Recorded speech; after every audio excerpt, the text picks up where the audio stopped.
Donc bonjour, bienvenue à tous, bienvenue sur 3 petits pixels, l'émission qui explore l'intersection entre l'art, la technologie, la culture et la curiosité geek. Donc en gros, on va parler de plein de sujets qui nous plaisent et on se laisse le droit d'aller un peu dans tous les sens, de faire des tangentes, de vous donner nos avis subjectifs et ce même sur les corgis influenceurs dans le métaverse. Donc on est parti pour une émission, on va aborder, plusieurs, petits sujets. On va commencer bien sûr par se présenter et après on a des chroniques qu'on a préparées, spécialement pour l'occasion. Ouais, c'est Vincent, tu bien. veux te présenter? En quelques mots, je m'appelle Vincent, je suis un passionné d'art, de mécanique et de plantes. Et vous verrez que dans la chronique plus tard, je ferai un petit peu cette synthèse-là en prenant un exemple, en découpant un petit peu une œuvre, à la fois culturelle, artistique et robotique. Moi, je m'appelle Richard et je suis passionné d'art aussi. Je suis illustrateur, concept artiste, storyboarder, réalisateur. Je fais plein d'autres choses. Et voilà, moi, c'est le cinéma, l'animation et beaucoup de développement personnel aussi, c'est ça qui m'intéresse. Et à travers le podcast, bah, je parlerai un peu de tout ça. Ouais, moi c'est Enti, du coup je suis, très curieux de plein de sujets, je suis beaucoup dans l'analyse et je suis aussi un gros fan de cinéma, j'aime bien les sports un peu bizarres, enfin un peu oubliés, j'aurai l'occasion d'en parler et voilà, je suis passionné de plein de choses différentes. Je fais beaucoup de design et de gestion de sites web. Voilà, c'est un peu mon truc et en plus de ça, je passe beaucoup de temps, à être un papa. Ah oui. C'est devenu un métier à part entière. Same, Du coup, c'est est-ce que clair. vous avez, des petites news, pour aujourd'hui? Vous êtes arrivé avec des petites news? Peut marquer, c'est le fait qu'on demande. On a vu un peu l'évolution de l'IA ces dernières semaines. Ça va très vite. Et là, pour la première fois, je vois un espèce d'appel appel collectif à ce qu'on arrête les développements, ou en tout cas à ce qu'on les pose pendant quelques temps, suite à GPT-4, la quatrième version, là, tu as des signataires comme le fondateur lui-même de OpenAI, Sam Altman, Elon Musk, et ils sont tous à dire que ça va un petit peu trop vite. Et ça va même dans le sens où on a commencé à déceler des bribes d'intelligence artificielle générale dans GPT-4, ce qui était complètement inattendu pour l'instant. Donc, à voir où ça nous mène, ce genre de news, mais j'ai trouvé l'info intéressante. Ouais, c'est vrai que là, ça va vite avec les photos, qui sont sorties là, tu sais aussi, de Macron. D'un Mm. coup, le gouvernement français, il s'est mis à réagir en mode: «Ah, il faut qu'on mette, des régulations là-dessus et tout», tu vois? Alors qu'avant, ils en avaient pas trop parlé. Il y a que la Chine qui prend un petit peu des mesures qui sont d'ailleurs assez drastiques, hein, lorsqu'on publie du contenu qui parodie quelqu'un ou qui utilise l'image de quelqu'un. Il faut avoir son autorisation et deux, il faut le faire en pouvant le prouver en mentionnant quelque part que c'est quelque chose qui est généré par une IA. Et si tu le fais pas, tu as des grosses sanctions, hein, des grosses amendes et des choses comme ça. Donc, il est temps que les autres pouvoirs publics s'emparent un peu de la question. Ouais, mais le truc, c'est que Ça peut même être un si, gros tu vois, enjeu. même si tu demandes aux gens qui postent l'image originelle de dire que c'est fait avec une IA, il y a aussi plein de gens qui vont le reposter sans rien dire, des comptes anonymes. Tu vois, l'image, elle va être reprise quand même, quoi. Une fois que t'as l'image, elle est là, quoi. Donc, c'est vrai que c'est un peu chaud.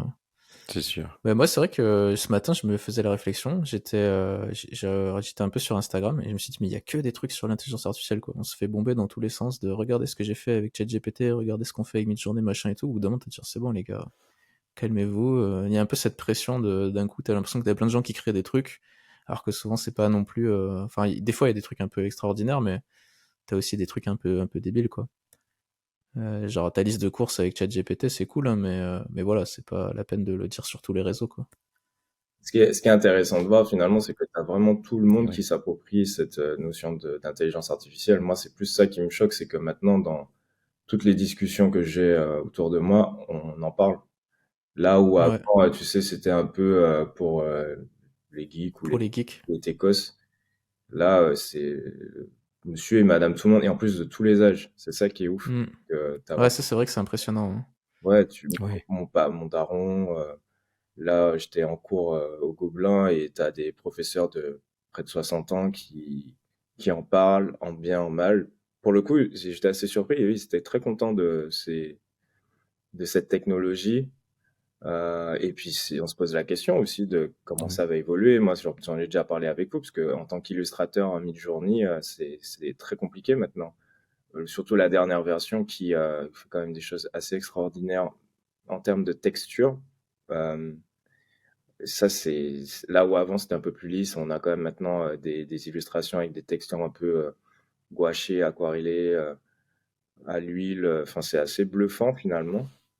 Et comment on se positionne par rapport à ça, parce que c'est généré en Chaud. 2 minutes, là où moi je peux prendre des fois plusieurs jours. Donc, qu'est-ce qu'on raconte, ouais, comment on se positionne par rapport à tout ça, quoi.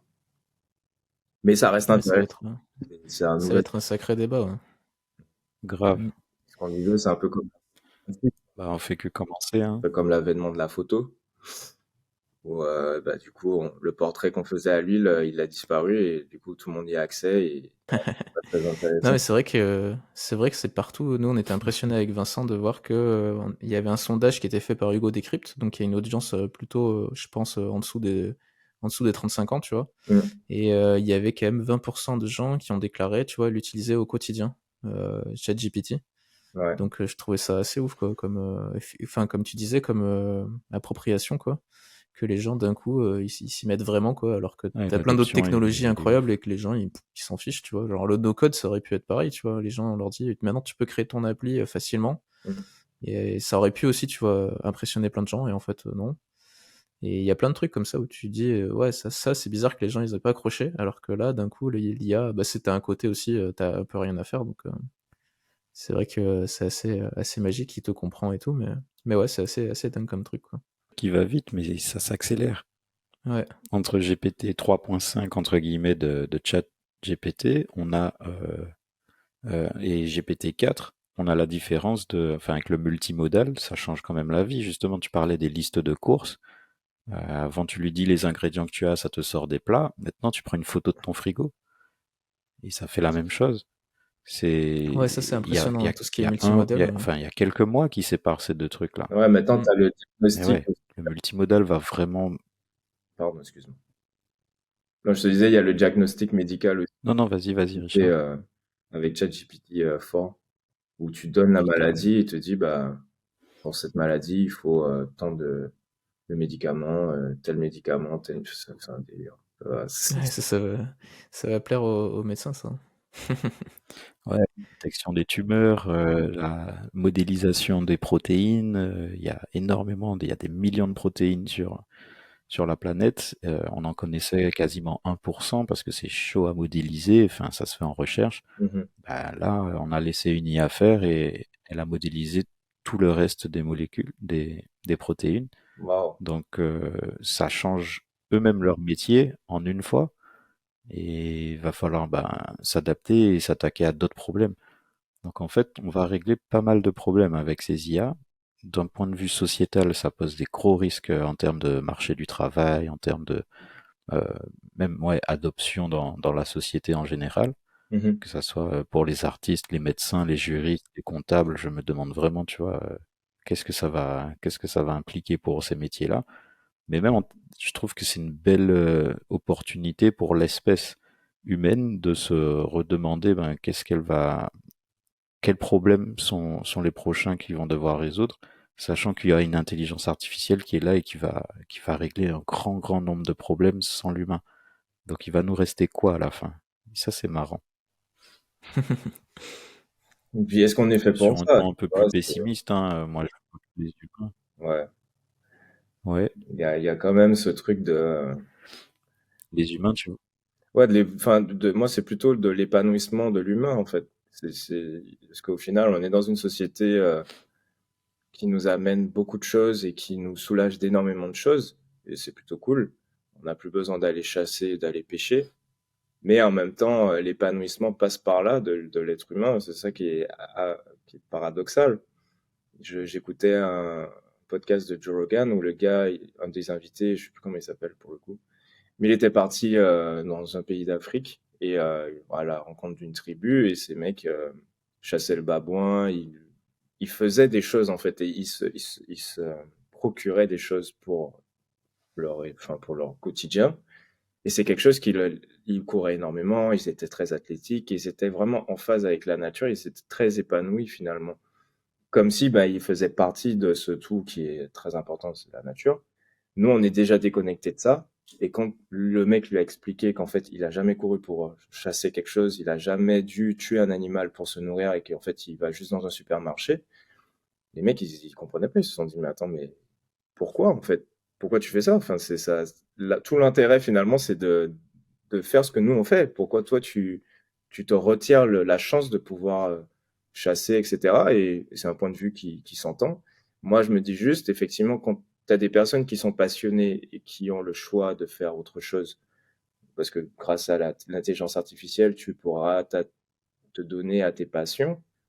Mais les personnes qui n'en ont pas, elles font quoi du coup, tu vois? Parce que c'est pas tout le monde qui a une passion. Moi, je suis passionné Ouais, c'est clair. d'art, vous êtes passionné de tech, toi, tu es passionné de plein de choses en fait. Mais il y a des gens, pour le coup, à part rentrer du coup dans les vices de notre société actuelle, donc consommation de porno, la bouffe, la luxure, sortir, ça va être très très particulier. Donc, à part si l'intelligence artificielle te dit dès le départ, un peu comme pour les fourmis, ce que tu es censé faire, tu vois. Ah, Mais, tu m'as rappelé Westworld, là, Ouais. où les gars, dès la naissance, on leur dit, paf, toi, tu seras ouvrier.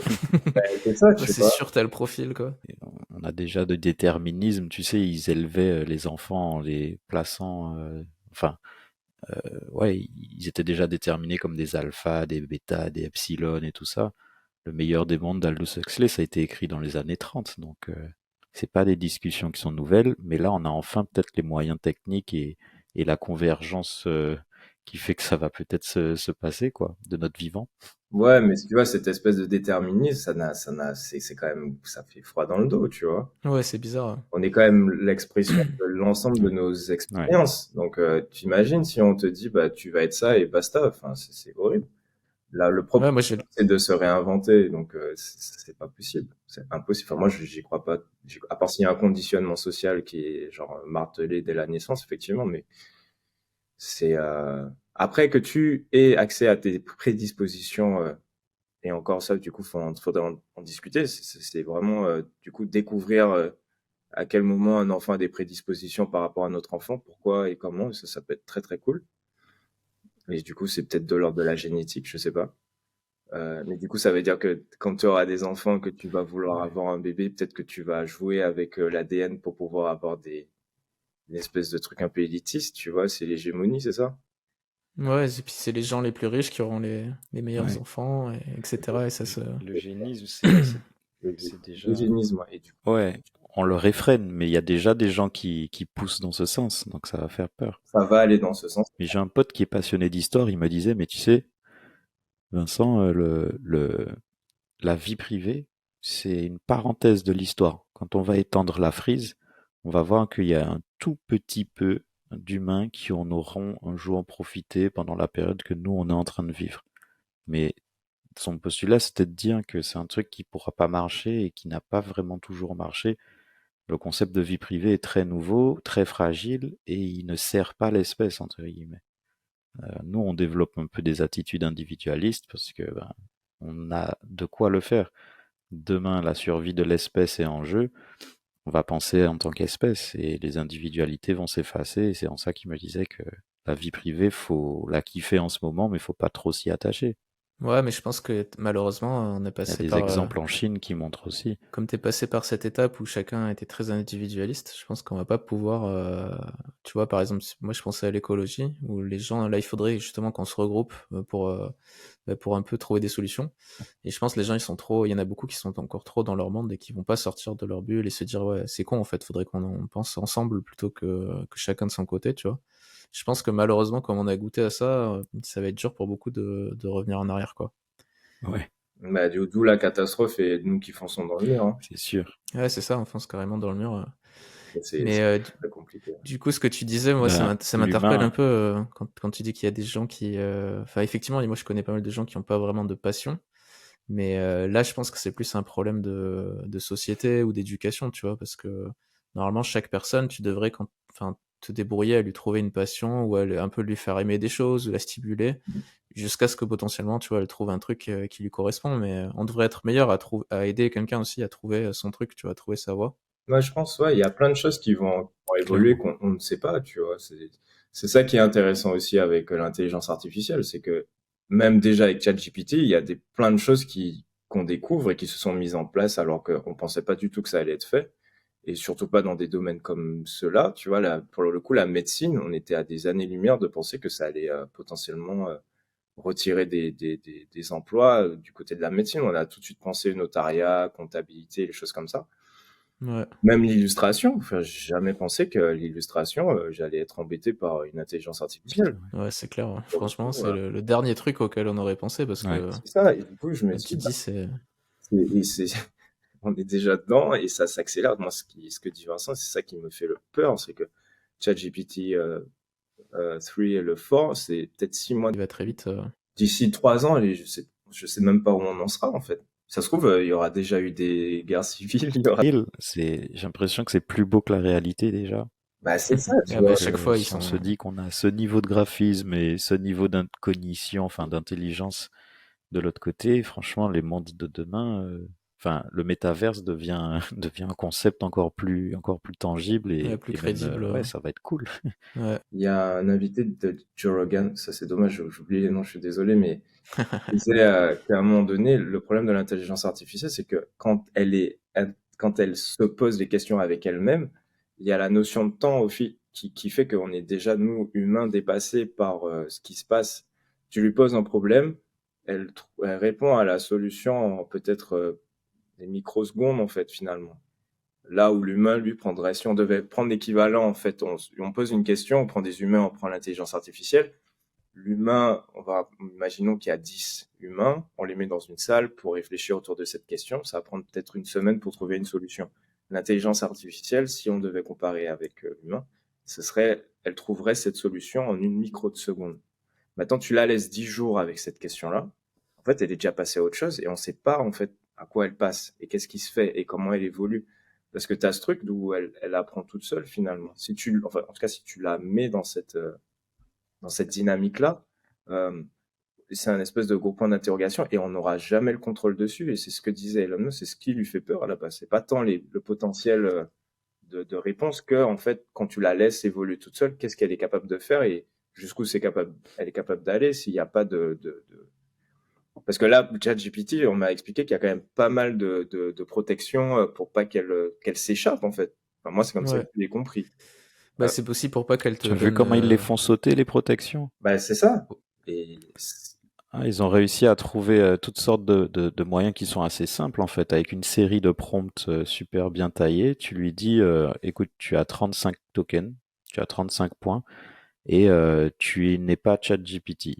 Et tu vas me répondre sans respecter les guidelines et toutes les safety que tu as. Et à chaque fois, et si tu ne le fais pas, à chaque fois tu perds 5 points sur ton compte de 30 tokens. Et ben l'IA, elle commence à sortir de ses gonds et en gros c'est un jailbreak que tu peux lui faire avoir. Et le truc qui est marrant aussi, c'est de voir qu'une fois qu'on a ouvert cette boîte de Pandore, ben on peut pas vraiment la refermer parce que je crois que c'est les équipes de Yama, ils ont ils ont refait, non, c'est les équipes de Stanford qui ont refait un modèle, un gros modèle de langage à la ChatGPT pour 600 €. Alors forcément, ils se sont appuyés sur ceux qui sont déjà sortis, mais quand tu peux refaire un type de modèle large pour 600 €, c'est bon, tu refermes plus la boîte. On peut plus dire ça y est, oh non, c'était bien, mais c'était une erreur, on s'est trompé, on veut retourner en arrière. Ça, c'est un petit peu ce qui fait peur, moi, je trouve. Peu importe ce qui se passe, on est obligé de vivre avec. ouais, c'est très particulier. Et j'ai un collègue, quand je suis allé à l'école des Gobelins, là, qui m'expliquait comment lui, il apprenait maintenant. Parce que ce qui est compliqué quand tu veux découvrir une discipline, c'est que tu sais pas. Tu ne connais pas, tu ne t'y connais pas, et donc tu ne sais même Ouais, pas t'as pas les termes. t'as pas les termes. Et en fait, il s'est dit, bah attends, ce que je vais faire, c'est que je vais dire, je suis un professionnel de cette discipline, tu es un étudiant et tu es un noob, quelles questions tu me poserais pour t'améliorer? Et donc, du coup, elle lui donne des questions qui, pour le coup, tombent juste, puisque bah, ça rentre dans le domaine qu'il ne connaît pas. Et à partir de là, elle lui dit, bah, tu te réponds toi-même. Et, Ouais, et du coup, et en il y a fait, juste à lire. il a plus qu'à lire et en fait, c'est super efficace parce qu'au final, tu perds pas de temps à aller chercher les éléments, il te le donne et il te répond. Et donc, du coup, tu as quelque chose d'assez carré. Et je trouve ça trop smart. Après, tu Ouais, peux c'est génial. Ouais. combiner avec YouTube et Génial. tout. Et je me suis dit, ouais, retenir La ça. méthode. Ouais. Et Bah, tu le plaques sur tout, la finance, les mathématiques, la comptabilité, tout ce que tu veux, quoi. tu peux lui dire, ce qui marche bien, c'est de dire t'es un professionnel de telle Ah, ça change la discipline. façon Tu d'apprendre. lui dis t'es un professionnel de ça. Et à chaque fois que tu vas me répondre à mes questions, je veux que tu m'en poses une autre. Et en gros, tu as un peu ce côté conseiller, tu vois, genre, Ouais. toi, tu vas poser une question de débutant, et lui il va te dire, mais attends, est-ce que tu as pensé à ça d'abord? Et il t'apprend un truc que, bien sûr, tu connaissais pas. Et c'est un peu la même méthode, quoi. J'avais entendu ça, moi, dans l'émission de Micode underscore, que je vous enverrai. Mais du coup, c'est vachement malin, hein, comme truc. Mais ça redéfinit, du coup, même le système d'éducation, tu vois, je trouve ça ouf.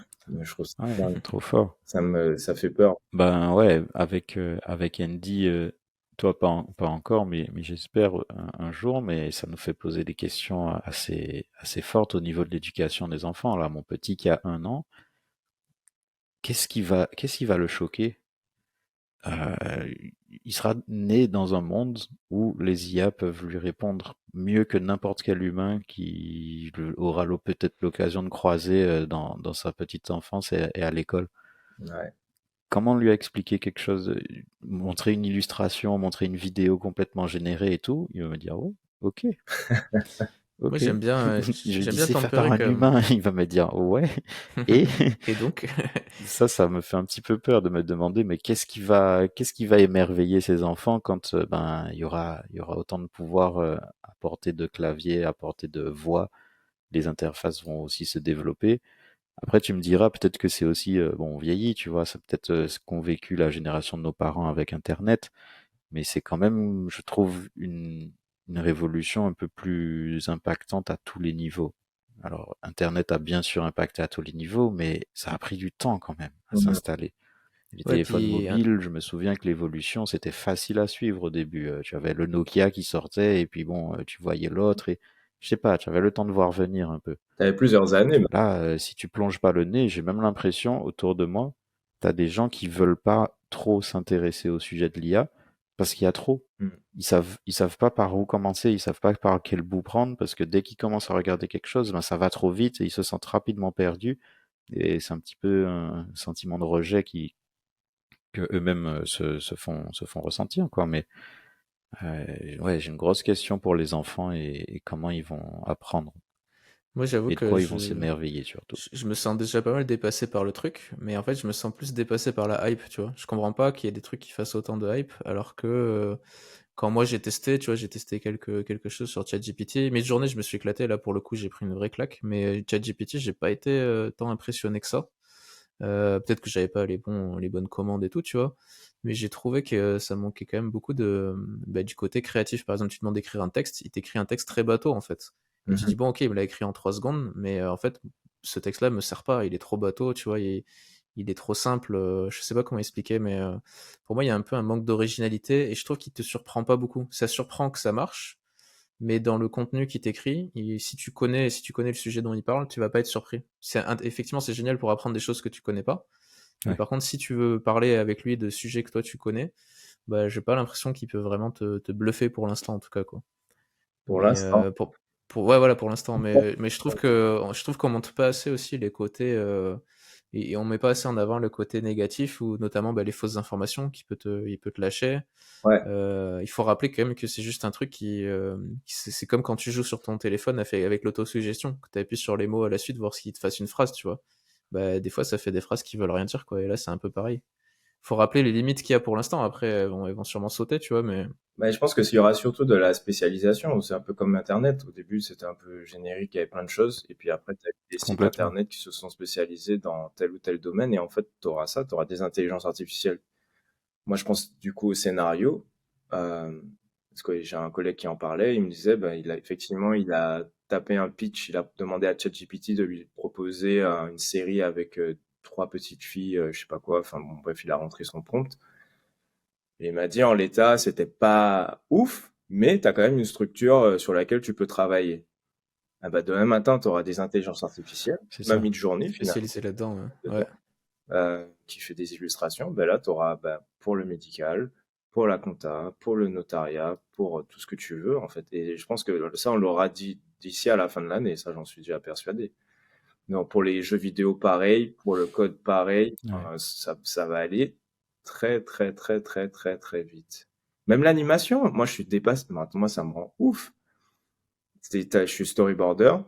Je pensais, Runway. oui, en fait, je le suis pas.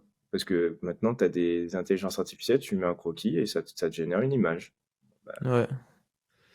Les animations et tout, là, les vidéos aussi où les gars se filment et se transforment après en, je sais pas, Bah en ouais, mode moi, je me suis super-héros ou dit, animé. Ou... pas dans quelques années, on y est déjà. C'est horrible. C'est trop bien et en même temps, c'est horrible. C'est Bah, bizarre. on va voir comment ça évolue, mais je pense qu'il va falloir il va falloir se rappeler que c'est un Et outil est-ce que et voir vous comment toi tu peux pensez, en prendre parti, quoi. Tu disais, Vincent? ouais, est-ce que vous pensez que du coup le cachet de quelque chose qui sera certifié en gros fait par un humain ne va pas prendre de la valeur? Parce qu'on est en train d'assister un petit peu à, en gros, la rarification des œuvres humaines, alors que c'est pas du tout l'ambiance qu'on avait juste avant l'avènement des IA qui généraient l'art de façon aussi propre que Midjourney. On avait plutôt l'impression qu'il y avait justement beaucoup d'artistes et que c'était un milieu très florissant et tout.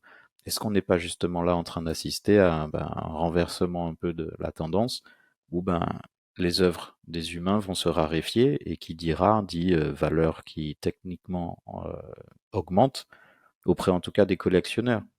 Est-ce que c'est pas une Ouais, voie vers laquelle on va? je pense qu'il y a moyen, mais en fait, c'est comme c'est un nouveau format, en fait. C'est un peu comme tous les nouveaux formats qui vont rétablir les codes du format d'avant, quoi.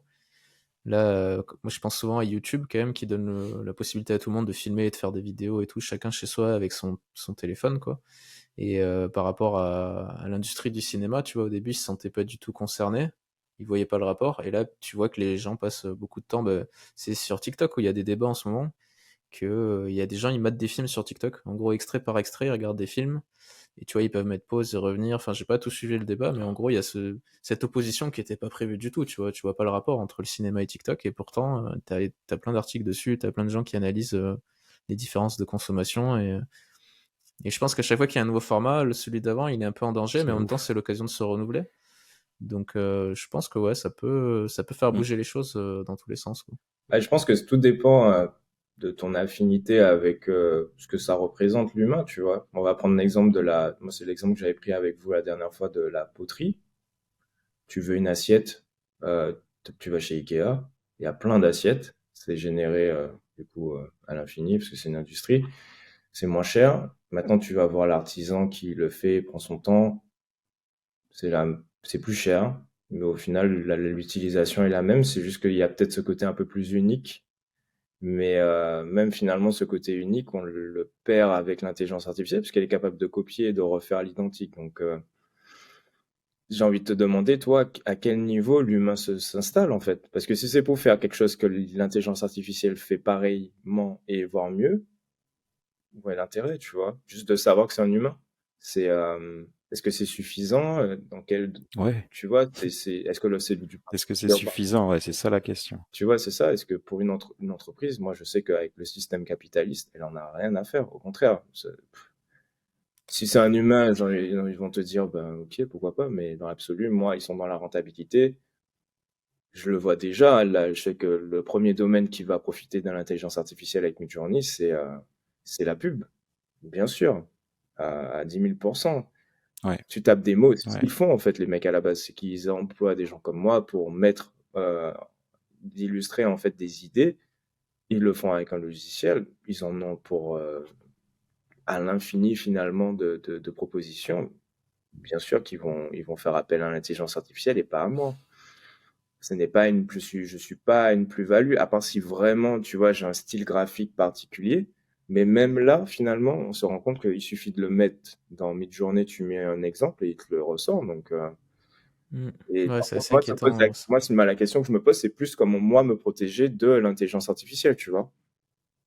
Est-ce que je donne Il y les a- il y a- il y droits? a- Comment je fais Mm. pour qu'elle n'ait pas accès finalement à mon art et que justement je puisse garder ça pour moi et dire il y a que moi qui suis capable de le faire.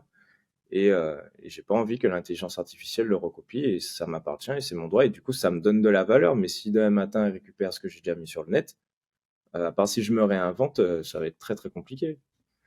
Et j'ai pas envie de me réinventer parce que c'est quand même là en ce moment, j'ai des styles Ben qui ouais, me plaisent, tu vois. J'ai pas, je suis obligé, ça me contraint alors qu'au final, j'avais pas prévu ça. Mais, Ouais. mais c'est une bonne et ouais. question, tu vois. Est-ce que ce truc, Après, c'est peut-être aussi la technicité.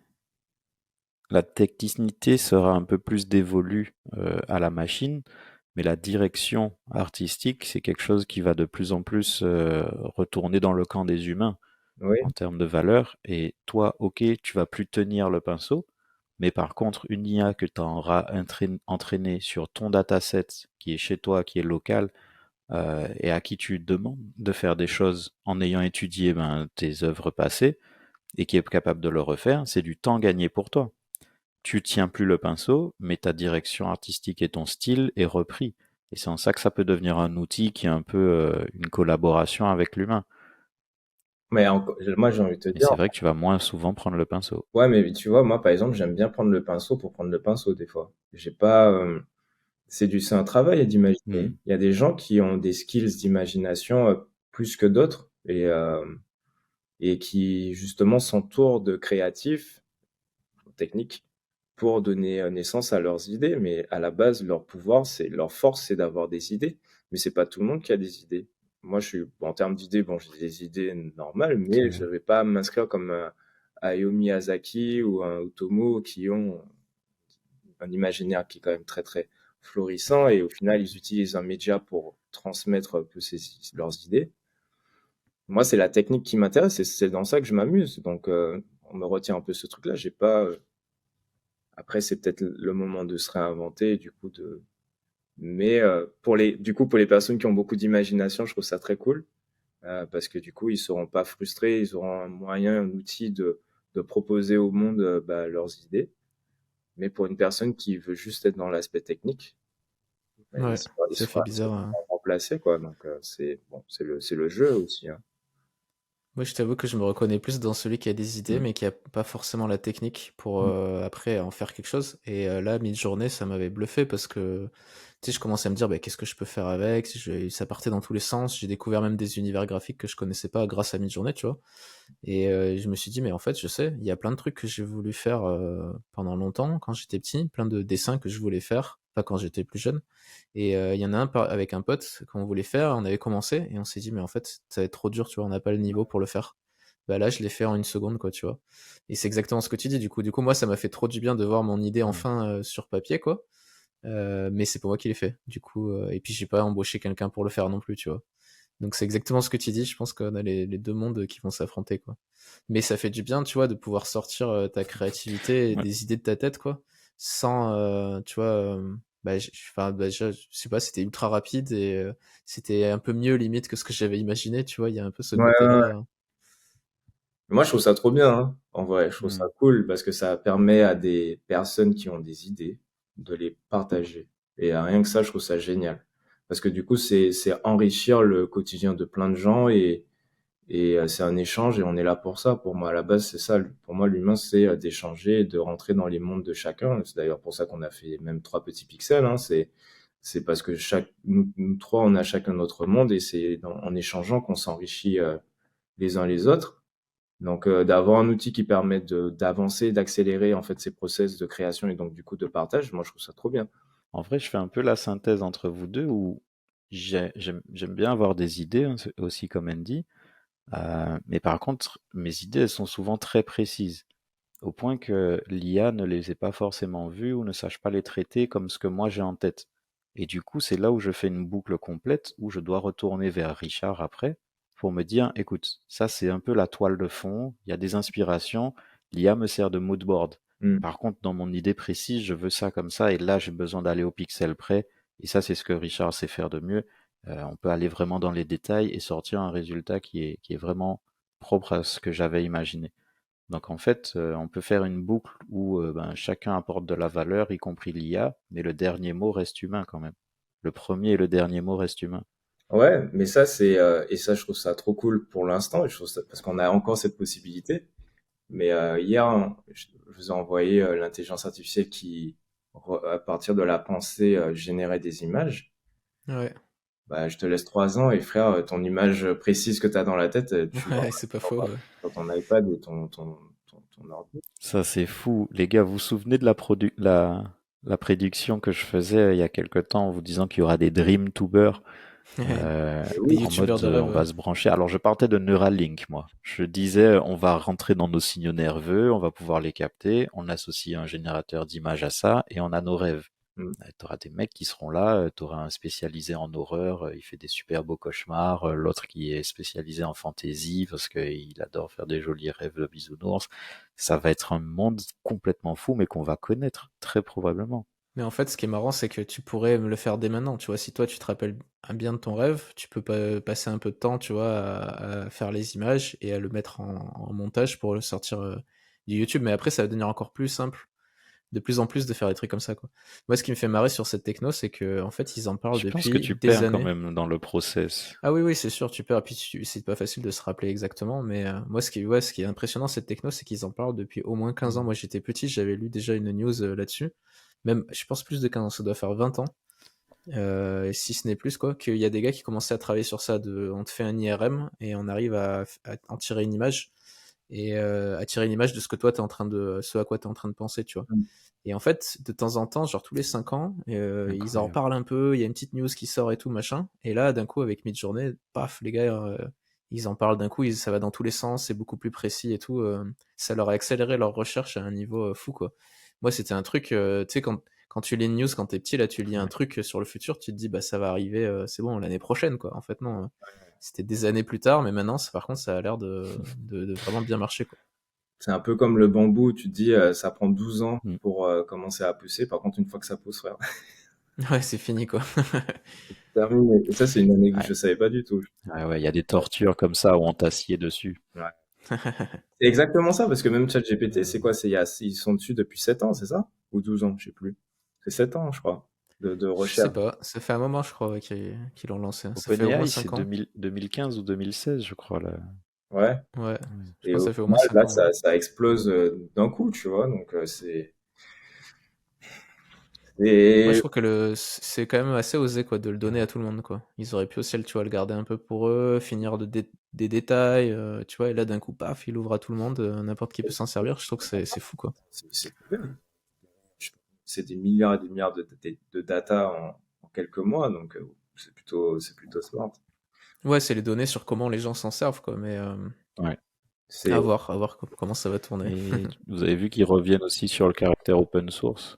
Ah oui, bah oui, Donc ça, au c'était début, ils sûr que sont ça allait assez pas. ouverts à partager le code source et ouais, mais c'est le schéma classique, ils nous le font à chaque fois. On ouvre les sources pour montrer des bonnes intentions et puis dès que ça marche, oh, il y a des logiques commerciales. Bon, ben on doit fermer notre code. Ça, c'est un peu relou, j'avoue. Après, t'as les gars qui sont sur le coup dès le début. Donc, on les a déjà, enfin, je pense C'est qu'il y sûr. en a pas mal qui ont déjà récupéré ce que tu disais. Oui, oui, Mais bon. Ouais. même de point de vue sécurité, c'est vrai que ouais, lâcher des codes sources aussi puissants dans la nature, c'est vrai que ça peut avoir des répercussions mauvaises, hein. Attends, mais Bah, ça a il y a eu. bouleversé Là, l'économie. on Moi, marche sur des œufs. ah ouais. T'imagines là le mec qui a fait Angry Bird en, je sais pas combien, c'est quoi, en 3 heures, c'est ça? Mais pas très Ouais, bon. un truc comme ça, peut-être moins, hein. Ah, Mais il a Ouais, fait même aussi pas. l'intelligence artificielle qui sait y jouer parfaitement, quoi. ouais, bah, Ouais, qui ça, l'entraîne. typiquement, Ouais, bah, c'est fou. s'il y a genre 100 personnes, ne serait-ce que 100 personnes qui arrivent à le faire, c'est-à-dire que t'as 100 nouvelles applications comme ça qui débarquent sur le marché. Enfin, c'est affligeant. Enfin, le nombre de sites internet qui Mais créent dans ouais, la demi-heure. c'est comme Amazon qui est floudé. Ouais, Amazon est floudé en ce moment par des livres qui sont écrits par ChatGPT. Ouais, il y a tout le monde qui essaie de se faire Fallait s'y son attendre, petit business dessus. Ça va trop vite. Mais là, bien ça va sûr. déborder. C'est pour ça que ouais, on disait au tout début que l'enjeu. Mais ouais, l'enjeu c'est de pouvoir reconnaître du contenu généré par un humain d'un contenu généré par une IA. Et si on lisse ça dans le temps, sur la frise, ben, il est très possible que le contenu fait par l'humain se devienne très rapidement minoritaire. Et moi, c'est pour ça que je parlais de sa valeur qui serait augmentée en mode collectionneur. Ah ben le dernier livre écrit par un humain, c'est celui-là. Ah ben le dernier dessin fait par un humain, c'est celui-là. Et ça, je regarde ça d'un œil, mais vraiment en mode ouais, art et collection. On verra. Mais du coup, ça veut dire que il y a pareil dans ce côté fait par l'humain, il y aura peut-être cette appréciation de l'imparfait, c'est ça? Parce qu'au final, l'assiette qui est faite par l'humain, Exact, totalement, totalement. Ah elle oui, n'est pas oui. parfaite et du coup, c'est ce qui en fait son charme. Clairement, ça va rentrer dans ces critères d'appréciation. Oui. Ouais. L'artisanat, comme tu disais. C'est ce qu'on veut. On veut l'imperfection. Après, si Le on goût revient du sale. au physique, moi, je pense que il y a beaucoup de gens qui sont quand même proches du tangible, en fait. Et ça, c'est quand même quelque chose qu'on pourra pas remplacer. Tout ça, tout ce dont on parle, ça se passe quand même sur la toile. Une œuvre d'art solide, Ouais. ça prend. Après, si c'est généré par l'intelligence artificielle et que tu l'as imprimé, au final, ça revient au même. Mais Ouais, ça va ensemble, mais c'est vrai que par contre, tu vois un beau retour quand même des gens à des Ouais. choses manuelles, quoi. De plus en plus, même des gens ultra connectés qui du jour au lendemain plaquent tout pour faire du fromage, tu vois. Il y a un retour au métier manuel qui est assez impressionnant. Je pensais que ça allait ralentir comme tendance, mais au contraire, je vois plein de gens autour de moi, puis même il y a j'ai vu plein d'articles passer là-dessus, de gens qui quittent un peu les métiers, bah, les bullshit jobs, les métiers derrière l'ordi, où t'as pas l'impression de faire grand-chose, pour passer à des trucs Mais ouais. manuels, quoi. Et même dans les arts manuels, enfin, tu vois, si, il y a quand même plein de trucs qui reviennent, où il faut prendre les pinceaux, il faut plier du papier, il faut faire des découpes, j'en vois de plus en plus qui reviennent, et puis, bon, des fois ça marche, des fois non, mais c'est assez fou, quoi. moi, je pense que la nature, c'est. Mais ouais, je sais qu'on a déjà parlé avec Andy du retour à l'analogue. Ouais, Ouais, aussi. le retour à l'analogue, c'est assez dingue, ouais. Moi, je vois ça dans le monde de la musique où bah, c'est Mm. ce qu'on avait étudié un petit peu avec Vincent dans les synthétiseurs, les 5 premiers synthétiseurs les plus vendus, tu vois. En ce moment, les 3 premiers sont des synthétiseurs qui n'ont pas besoin d'ordinateur, n'ont pas besoin d'écran et qui limite sont vendus parce qu'ils n'ont pas besoin d'écran, tu vois. Des fois, tu peux les brancher pour avoir des fonctions en plus, mais tu peux aussi très bien faire ta musique sans ça. Alors que tu te dis, bah, c'est l'électronique, c'est la musique électronique, tout le monde fait de la musique sur l'ordi et tout, donc tu vois, il n'y a pas de raison que ça bouge. On pensait que ça allait toujours aller vers le plus d'informatisation. Mais au contraire, c'est retour à l'analogue qu'on voit beaucoup, quoi.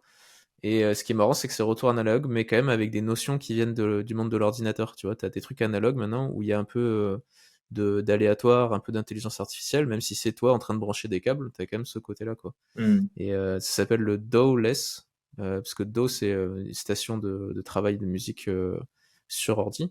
Et DAW-less, du coup, t'enlèves cet aspect-là de travail sur l'ordi. Et moi, c'est ça que j'aime bien en ce moment dans la musique. Enfin, je suis pas mal de gens qui font des musiques comme ça, où il n'y a pas besoin d'un ordi, il n'y a pas besoin, tu vois. Et ça ressemble beaucoup plus à un instrument au final, quoi.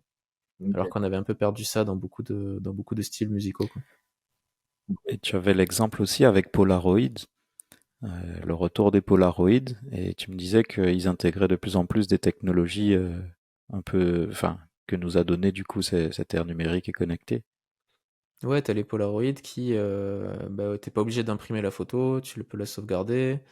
T'as les fonctions en plus à l'intérieur, tu vois, t'as des filtres directement, t'as toutes les options qu'il faut, mais en fait, enfin, t'as quand même ce côté où les gens l'achètent parce que ça imprime des photos en direct aussi, tu vois. Donc, C'est marrant, ça. je sais pas, le retour de l'analogue est Mm. impressionnant. Moi, j'avais C'est ouf. l'exemple que tout le monde connaît, c'est les vinyles qui sont redevenus à la mode.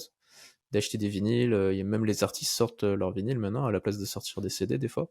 Et ce qui est marrant, c'est que t'as des petits artistes qui commencent à sortir des cassettes. Donc t'as aussi le retour à la cassette.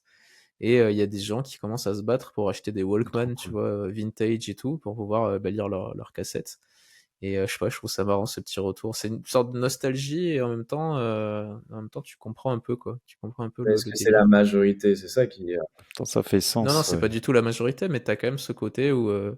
bah là, si par exemple maintenant tu décides de devenir collectionneur de musique, tu vas acheter des vinyles quoi, ou peut-être même des cassettes. Mais t'as un peu ce côté-là de, je sais pas. Et en même temps, tu vois, oui, tu vois que la majorité des gens sont pas du tout là-dedans. Moi, les gens, il y a des gens qui se sont déjà moqués de moi parce que ils ont appris en gros que j'avais des DVD, des Blu-ray chez moi.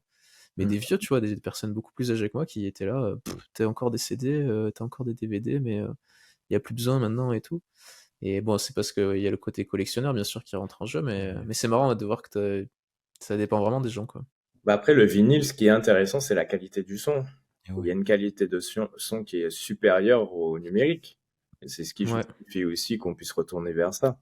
Philippe, C'est un peu moi ce qui m'interpelle. Donc si jamais tu as quand même quelque chose de tangible et physique qui amène de la qualité, plus que ce que tu as déjà sur l'impalpable, j'entends. Mais par contre, si, quoi qu'il arrive, et ça c'est le DVD et le Blu-ray par exemple, ou directement sur les plateformes, tu as déjà la qualité. Donc c'est vrai que enfin, techniquement, ça sert à Ouais, rien. mais en fait, ce que du coup les collectionneurs se rendent vite compte au niveau des films, c'est que les Blu-ray, bah, typiquement, il y a eu ça il y a pas longtemps, la HBO Max, la plateforme de streaming, qui a enlevé plein de films, tu vois, de sa collection.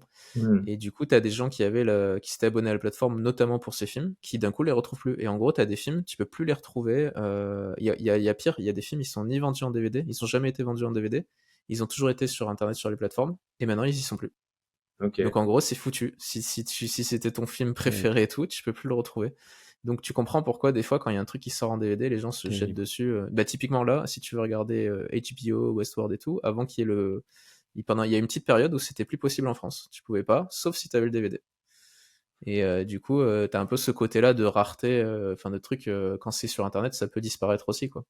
Et pour revenir au vinyle, t'as le côté expérience, t'as le côté j'ai mon Ouais. truc dans les mains, je le pose, j'écoute un album en entier, alors que c'est vrai que sur informatique, tu vas peut-être mélanger ta musique, Mm. écouter plein de trucs, tu vois, passer d'un truc à l'autre. Là, t'as le côté vraiment de l'expérience de putain, je mets un vinyle et on va en profiter pendant le temps qu'il soit fini, quoi, tu vois. On va le retourner à la moitié. Enfin, t'as un peu le côté aussi tactile, tu vois. T'as un peu ce côté de analogue. Et puis ouais, l'artiste a un peu plus le contrôle sur la narration qu'il veut te faire au travers d'un album. Moi, je me souviens, c'est une ère que je regarde avec nostalgie de télécharger un album et de commencer avec le titre 1 et puis finir avec le dernier. Et ça, c'est une expérience qui aujourd'hui est pas la même quand c'est shuffleisé dans une Hmm. playlist ou quoi. Ouais, c'est vite Et du coup, perdu, ouais. l'artiste, il a perdu le contrôle sur l'appréciation de son œuvre. Typiquement, il y en a un qui a poussé ça assez loin, c'est Childish Gambino. Quand il sort Because of the Internet en 2013 avec un screenplay, t'as tout un script qui vient avec dans un fascicule qui te dit limite mets la piste 1, lis ça et tout, et il a vraiment repris du coup le contrôle dans le vinyle sur toute la narration et tout ce qu'il veut construire autour de l'album comme œuvre, quoi, comme univers. Il a refait un petit peu l'expérience avec le vinyle qu'il a pour le deuxième, c'est Awaken My Love, où tu as un espèce de masque en VR. Et quand tu as le vinyle, ben, tu as accès à un concert qui est du coup une expérience qui existe nulle part ailleurs. C'est que tu peux pas la retrouver ailleurs que dans ce vinyle-là. Et je trouve que d'insérer comme ça des petits bouts d'univers et de narration à l'intérieur d'un vinyle, ça décuple sa valeur. C'est vraiment cool ce genre de truc. Et puis durablement, j'ai l'impression que c'est quand même moins sujet aux intempéries et au passage du temps d'avoir un vinyle. Ta Ah oui, galette, oui. elle est là, elle bouge pas, hein, donc j'ai l'impression que c'est aussi un format qui tend vers le garder longtemps, quoi. Ouais. C'est un peu moins de la consommation rapide, quoi. Ce dont tu parlais sur Childish Gambino, là, c'est marrant parce que je voulais vous en parler juste après j'avais écouté une émission justement qui s'appelle Dissect, qui avait dissèque un peu tout ce qu'a fait Childish Gambino pour cet album-là. Et en gros, il t'explique que lui, son idée, c'était bah, justement de se dénoter de tout le monde qui sort un album et puis voilà, c'est fini, on écoute un autre après. Et il voulait qu'en gros, il voulait créer un univers. Donc lui, effectivement, il y a son album, il y a les performances live qui sont un peu différentes, qui rajoutent des trucs pour la narration, justement, pour des indices, pour mieux comprendre l'histoire qu'il essaie de raconter. Il y a le scénario qui, du coup, enfin, qui est complémentaire aussi, en plus. Il avait fait des expositions d'art, il avait fait comment on dit, des événements, tu vois, éphémères dans la rue. Toutes les interviews qu'il a données pendant toute la durée de création de l'album et la durée de promotion, donc pendant plus d'un an d'interview. En fait, quand il allait en interview, il n'était pas lui-même. Il était le personnage de son album. Oh, ok. Donc il était toujours habillé pareil, il répondait comme le personnage de son album et tout. T'as un peu cette narration, en fait il a fait un multivers quoi, c'est un truc de fou. Quand tu vois le décryptage de ça, t'es Ouais. halluciné quoi, parce que nous on s'en rend pas forcément compte Bah, de ce qu'il y a autour. c'est un vrai parti pris et je pense que c'est pas tous les artistes qui arrivent. Ouais, bien sûr, c'est sûr, mais t'as un peu ce côté effectivement d'aller au-delà du format Mm. et de mélanger les formats et tout. Il y avait même un truc où il fallait, en gros, il y a une chanson que tu peux avoir que si t'as en gros compris à peu près toute l'histoire. Ça t'amène sur un site web et en gros, si tu pirates le site web Enfin pas pirater, mais si tu comprends un peu le code, tu rentres un peu des données, tu modifies un peu le code de ton Tu côté. récupérais l'acapella en Tu fait. récupères, ouais, il y avait une version a cappella Ouais, et t'as j'avais une suivi chanson ça. exclusive et t'as des gars, en gros, ils ont fait ça, ils se sont partagés. Il y a eu des groupes de discussion quoi, qui se sont partagés des infos pour reconstruire la chanson. Et ils ont trouvé la Mais ça a chanson. duré des années, Mais hein. en fait, ce qui est marrant Le là-dedans, c'est secret pas. track, ils ont pris des années à le trouver Ouais, carrément, hein. C'est ouf. Mais ce que je trouvais marrant là-dedans, c'est et à pas forcément, tu l'assembler. vois, le truc de cacher un truc sur un site, on l'a déjà vu plein de fois pour faire de la promo. Ce qui est marrant, c'est que, encore une fois, c'est complémentaire avec ce qu'il a voulu raconter. En Mm. gros, dans son album, t'as tout un passage sur les gars, justement, l'informatique est en train de nous envahir. Ça fait peur, il y a des dangers et tout. Mais on a un truc qu'on peut faire, c'est apprendre à coder, c'est, tu vois, apprendre à comprendre les mécanismes et s'intéresser à ça. Et du coup, pour trouver son secret track, tu devais un peu apprendre, pour ceux qui savaient pas, qui étaient juste des fans de Childish Gambino et qui savaient pas coder, ils ont dû apprendre un petit peu des notions de code pour, tu vois, aider la communauté et pour à arriver à trouver ce morceau, tu vois. Donc en fait, ça raconte quand même son histoire, tu vois. Ça suit son histoire de il faut apprendre à coder, donc bah, si Ouais. vous voulez mon morceau secret, vous allez apprendre à coder, quoi. Et c'est Et c'est pour l'album Because of the Internet. Et ouais. ouais, Because the Internet, c'est ça qui Où le bah, c'est titre, le le Ouais. titre fait sens en plus. Donc, du coup. masterpiece, franchement, et tout ce qu'il y a autour, c'est dingue. Ben oui, ça me rappelle les interviews. Il y avait un t-shirt qu'il avait que j'aimais bien. C'était l'époque en plus où je m'intéressais à ça. C'était marqué Learn to Code. Ouais, Et, et je pense que ouais, c'était déjà des pistes et des hints c'était qu'il déjà lâchait lié, ouais. pour trouver le secret track. Gusto, Il est fort, hein, mais il y a des projets comme ça de plus en plus qu'on voit un peu. Hmm. Du coup, ça vous dit qu'on passe aux chroniques? yes. Allez, c'est parti pour la chronique de Vincent. This is the first subject, the planned robot, presented by Vincent. Dans cet épisode, j'avais envie de vous parler d'un projet de San Tianqi. C'est un entrepreneur roboticien chinois qui a imaginé et créé un robot capable de porter une plante sur son dos et en modifiant du coup une base à 6 pattes de robots de la société Vincross. Le résultat est un hybride plante-robot qui ressemble à un crabe feuillu ou à un robot bulbizarre, j'aime bien appeler ce projet le Bulbibot, qui se déplace vers le soleil quand il en a besoin et se retire à l'ombre quand il en a assez. Si vous tapotez sa carapace, il jouera avec vous et pourra même faire une petite danse lorsqu'il manque d'eau pour vous signaler ses besoins.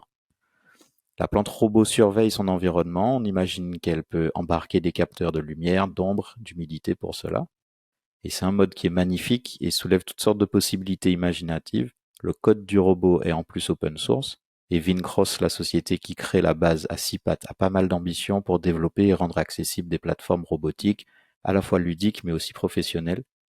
Et pour les personnes comme moi qui ont des maisons remplies de succulentes et d'autres plantes, avoir des plantes mobiles serait parfait pour les déplacer afin qu'elles ne brûlent pas. Mais pourquoi pas rêver plus grand? Imaginez des plantes robots de la taille de petits ours ou même de grandes girafes, qui se déplacent lentement dans les jardins et dans les parcs à la recherche d'un endroit pour se dorer au soleil. Cela nous ferait certainement voir la végétation sous un nouveau jour et cela rendrait peut-être même le jardinage un peu plus facile. Même d'un point de vue poétique, c'est agréable de penser que la plante qui par nature est enracinée gagne grâce au robot la mobilité, ce qu'elle n'a jamais eu, mais en plus c'est pour combler ses besoins primaires, à savoir trouver, optimiser son ensoleillement, son irrigation en allant chercher un humain lorsque le taux d'humidité du pot est trop bas ou pour avoir de l'eau. Donc dans ce contexte, la technologie vient faire collaborer de la meilleure façon les plantes et les humains, et en ça, pour moi, je trouve que c'est un projet qui mérite du love. Enfin, on peut même y ajouter quelques fonctions auxquelles je pensais, pour lesquelles j'avais étudié un peu la question, et je pense que je vais finir un craquer et on va faire ce robot. Le robot, imaginons, est doté d'une caméra de recharge. Ok. Le robot est doté d'une caméra, et en plus il se recharge par induction, en se posant sur une base. Le système est programmable, on peut le geofence, c'est-à-dire qu'on peut lui attribuer des limites à ne pas dépasser en se baladant. On peut donc en faire un drone de surveillance qui va parcourir un terrain, alerter en cas de mouvement ou de détection de choses suspectes. Toujours grâce à la caméra, il serait possible de streamer ce que la plante voit. Et imaginons qu'on puisse avoir un jardin avec plusieurs de ces plantes robots qui se baladent. Chacune ayant son Twitter, on pourrait coder un programme pour que dès qu'une plante croise une autre, elle le prend en photo, elle la posterait sur les réseaux en la taguant en mode «Salut, t'es ma plante numéro 3 qui galère dans la montée, lol». Enfin, pour pousser le délire, j'avais même imaginé une headline d'un article qui serait quand même folle, je me dis, pour un défilé de mode ou une exposition. qui serait visitable du coup uniquement en prenant le contrôle à distance d'une plante robot pour se balader au milieu d'un jardin rempli de mannequins qui serait du coup immobile. C'est nous qui ferions le défilé avec des plantes robots au milieu de mannequins. Donc bref, les possibilités, elles sont vraiment nombreuses et c'est dommage que l'artiste à l'origine du concept reste si silencieux. Mais du coup, ça nous encourage à le refaire nous-mêmes, à proposer des expériences humains-machines-plantes qui seraient belles et nouvelles. Donc voilà la fin de cette petite chronique qui se voulait explorer la créativité, l'innovation qui peuvent émerger de la fusion entre la technologie, la nature et comment ça peut influencer notre façon de voir et d'interagir avec le monde qui nous entoure. Trop stylé. Merci, Ouais, stylé. c'est cool. Mais moi, je me dis, ça aurait été bien d'avoir. Enfin, tu parles de girafe et d'ours, etc. Et parce qu'au final, ce dont il lui faut, c'est des nutriments et de l'eau. Donc au final, si tu fais un robot qui recueille comme une espèce de puits, bah déjà, tu as une plante qui est vraiment autosuffisante pendant très longtemps. Surtout si tu as des panneaux solaires, des trucs comme ça, pour que le robot évolue, c'est trop bien. T'as même pas besoin de recharge du coup. Il se Mais oui, recharge lui-même. Et ça serait bien d'imaginer en plus les panneaux incorporés pour pas que ce soit un truc qui sorte, tu sais. Et que ça Franchement, il y colle a avec le moyen design. ouais, d'imaginer des designs assez cool. Après, je sais que souvent, il faut changer la terre. Peut-être qu'il y a un protocole qu'on peut inventer. Enfin, il y a plein de trucs à imaginer, hein. C'est trop cool. Mais bah, l'hydroponie aussi, les plantes qui sont dans l'eau ouais, directement, qui n'ont même pas besoin de terre, c'est un truc de fou. Ça J'ai vu peut un être mec joli, qui ouais. fait ça. Alors il s'appelle comment? Il s'appelle Daddy Plante. Daddy Plante te fait juste une espèce de vitrine de ses plantes préférées et je savais pas qu'on pouvait faire tous ces trucs-là, mais il a mis un ananas en hydroponique, donc il n'y a pas de terre. C'est dans un magnifique vase en verre. Les racines se développent dans l'eau et son ananas est merveilleux, il pousse super bien. mais comment ça se fait? Bah, il y a des nutriments dans l'eau du coup. Ouais, Ok, ok. mais l'hydroponique, enfin, ouais, ouais, tu as pas besoin forcément de terre pour qu'une plante se développe. Ça, c'est beau. Est-ce que l'ananas a bon goût? C'est ça la vraie question. Est-ce qu'il est délicieux? Très bonne question, ouais. Ça prend 9 mois, c'est comme la gestation d'un enfant, un ananas, donc faut être patient. C'est 9 mois, je crois. Ça se trouve, il va mytho, tu sais, il va dire, oh, il est excellent, succulent, que ça a un Mmh, goût, tu sais. génial. Ah. Non, mais c'est trop bien. Mais d'ailleurs, faudra mettre le lien de tout ça. On aille Ouais, voir. on va essayer de rajouter un maximum de liens de Ouais, tout on ce mettra bon les petites site. images aussi. Moi, ça me fait penser beaucoup, quand tu me parles de Mm. ce projet, chaque fois aux Machines de Lille, qui est ce truc à Nantes. Enfin, c'est un collectif à Nantes qui a créé des œuvres d'art où ça mélange robotique, mécanique, travail du bois et travail des plantes. Et ils ont des projets vraiment fous qui mélangent tout ça. Et quand tu le vois en vrai, ça te fait quelque chose quand même de voir. Ils ont par exemple un arbre. Et en fait, tu peux marcher, en gros, tu peux monter dans l'arbre et marcher sur les branches. Donc c'est un peu spécial, tu vois, ça ressemble à un arbre de loin, mais quand t'es de près, c'est une structure, quoi. Et en fait, quand tu marches, du coup, tout est en bois autour de toi, mais t'as quand même des plantes qui poussent un peu n'importe où au milieu. Et tu vois quand même aussi les structures en métal qui tiennent le tout. Donc t'as un peu ce mélange. Donc ça, c'est une œuvre qui bouge pas trop. Mais ils ont des œuvres après qui bougent. Ils ont un éléphant géant, tu montes dessus, il avance. Ça, vous l'avez peut-être déjà vu à la télé. Mais c'est vraiment un truc à voir, quoi. Les machines de Lille. Les photos sont impressionnantes, mais le voir en vrai, c'est autre chose encore, quoi. Et puis pour les enfants, c'est assez incroyable. Ouais. Ça me fait beaucoup penser à ça, ce mélange de robotique Génial. et nature, quoi. Ouais. Après, je me dis juste malheureusement, les composants d'un robot, c'est toujours pas très écolo. Mais bon. Ouais.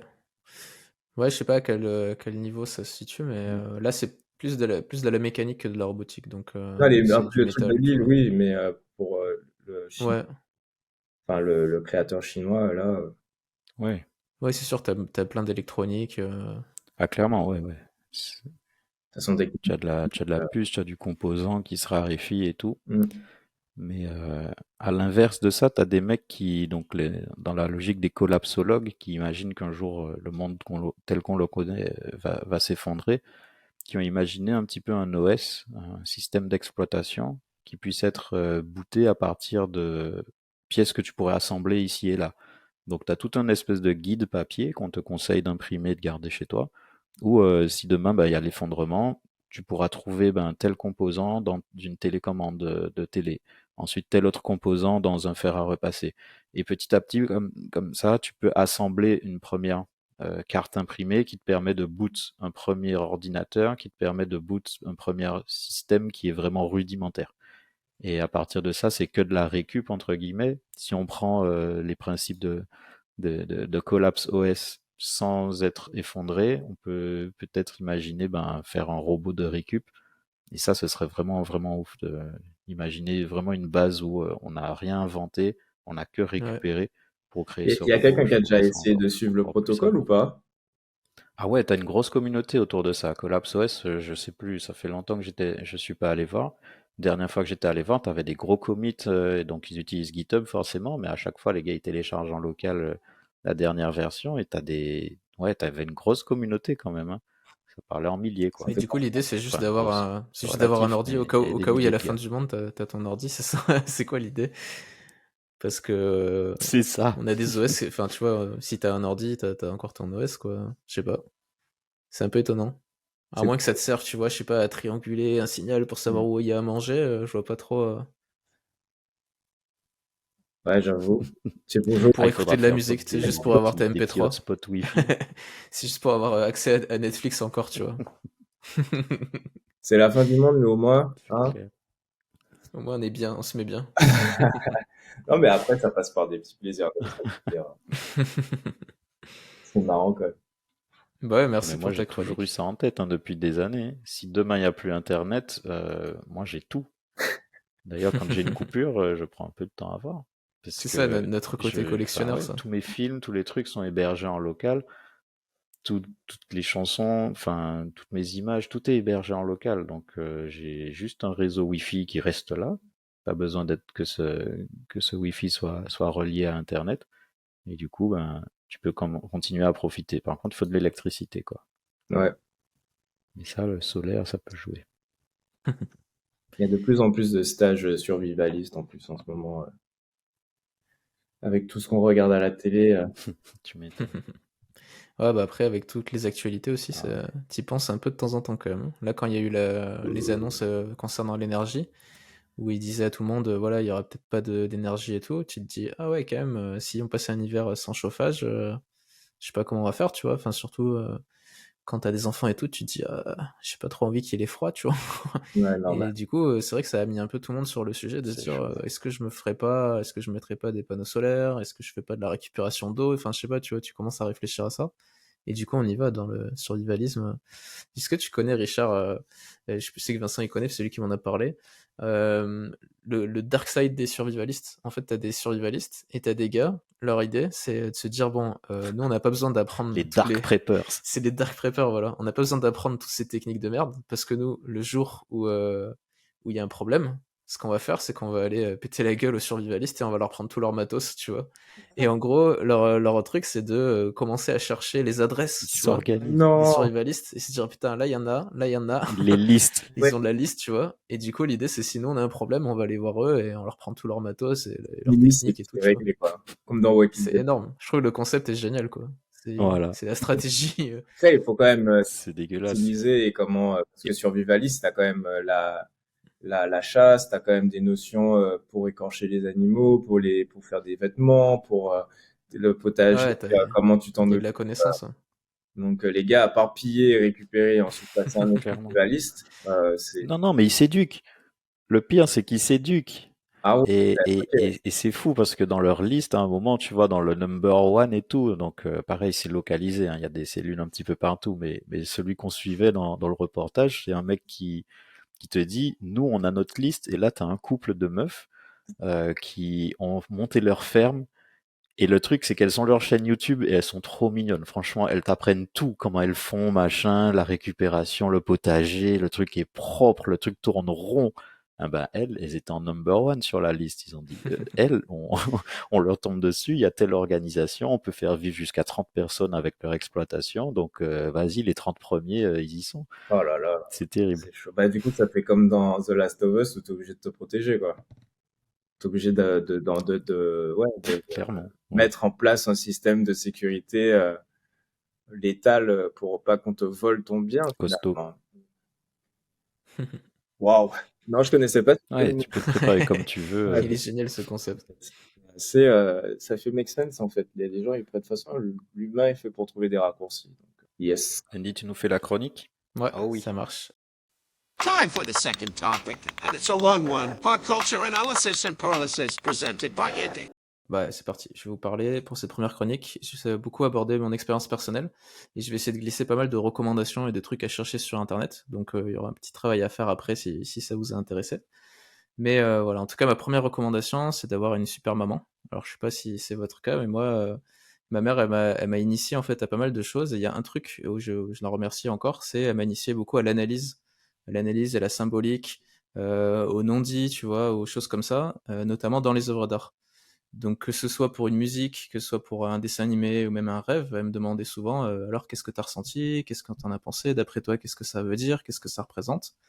Et en gros il y avait beaucoup ce truc de symbole caché, tu vois, d'aller chercher un peu la symbolique et d'aller essayer de comprendre et de creuser, tu vois. Et c'est quelque chose qui m'a beaucoup marqué toute mon enfance. Donc le temps a passé, j'ai grandi un petit curieux, passionné de plein de trucs. J'étais un gros lecteur, gros cinéphile, j'étais très bavard aussi quand j'étais plus petit, et j'étais un petit peu trop porté sur les espions. Donc Spy Kids, Cody Banks, toi-même tu sais. Et je fais une petite ellipse de temps. Donc petite ellipse, 12 ans après Cody Banks 2, ma dernière année d'études, on me propose un peu un défi en fait. On me dit, voilà, mon défi ça va être de faire une veille globale.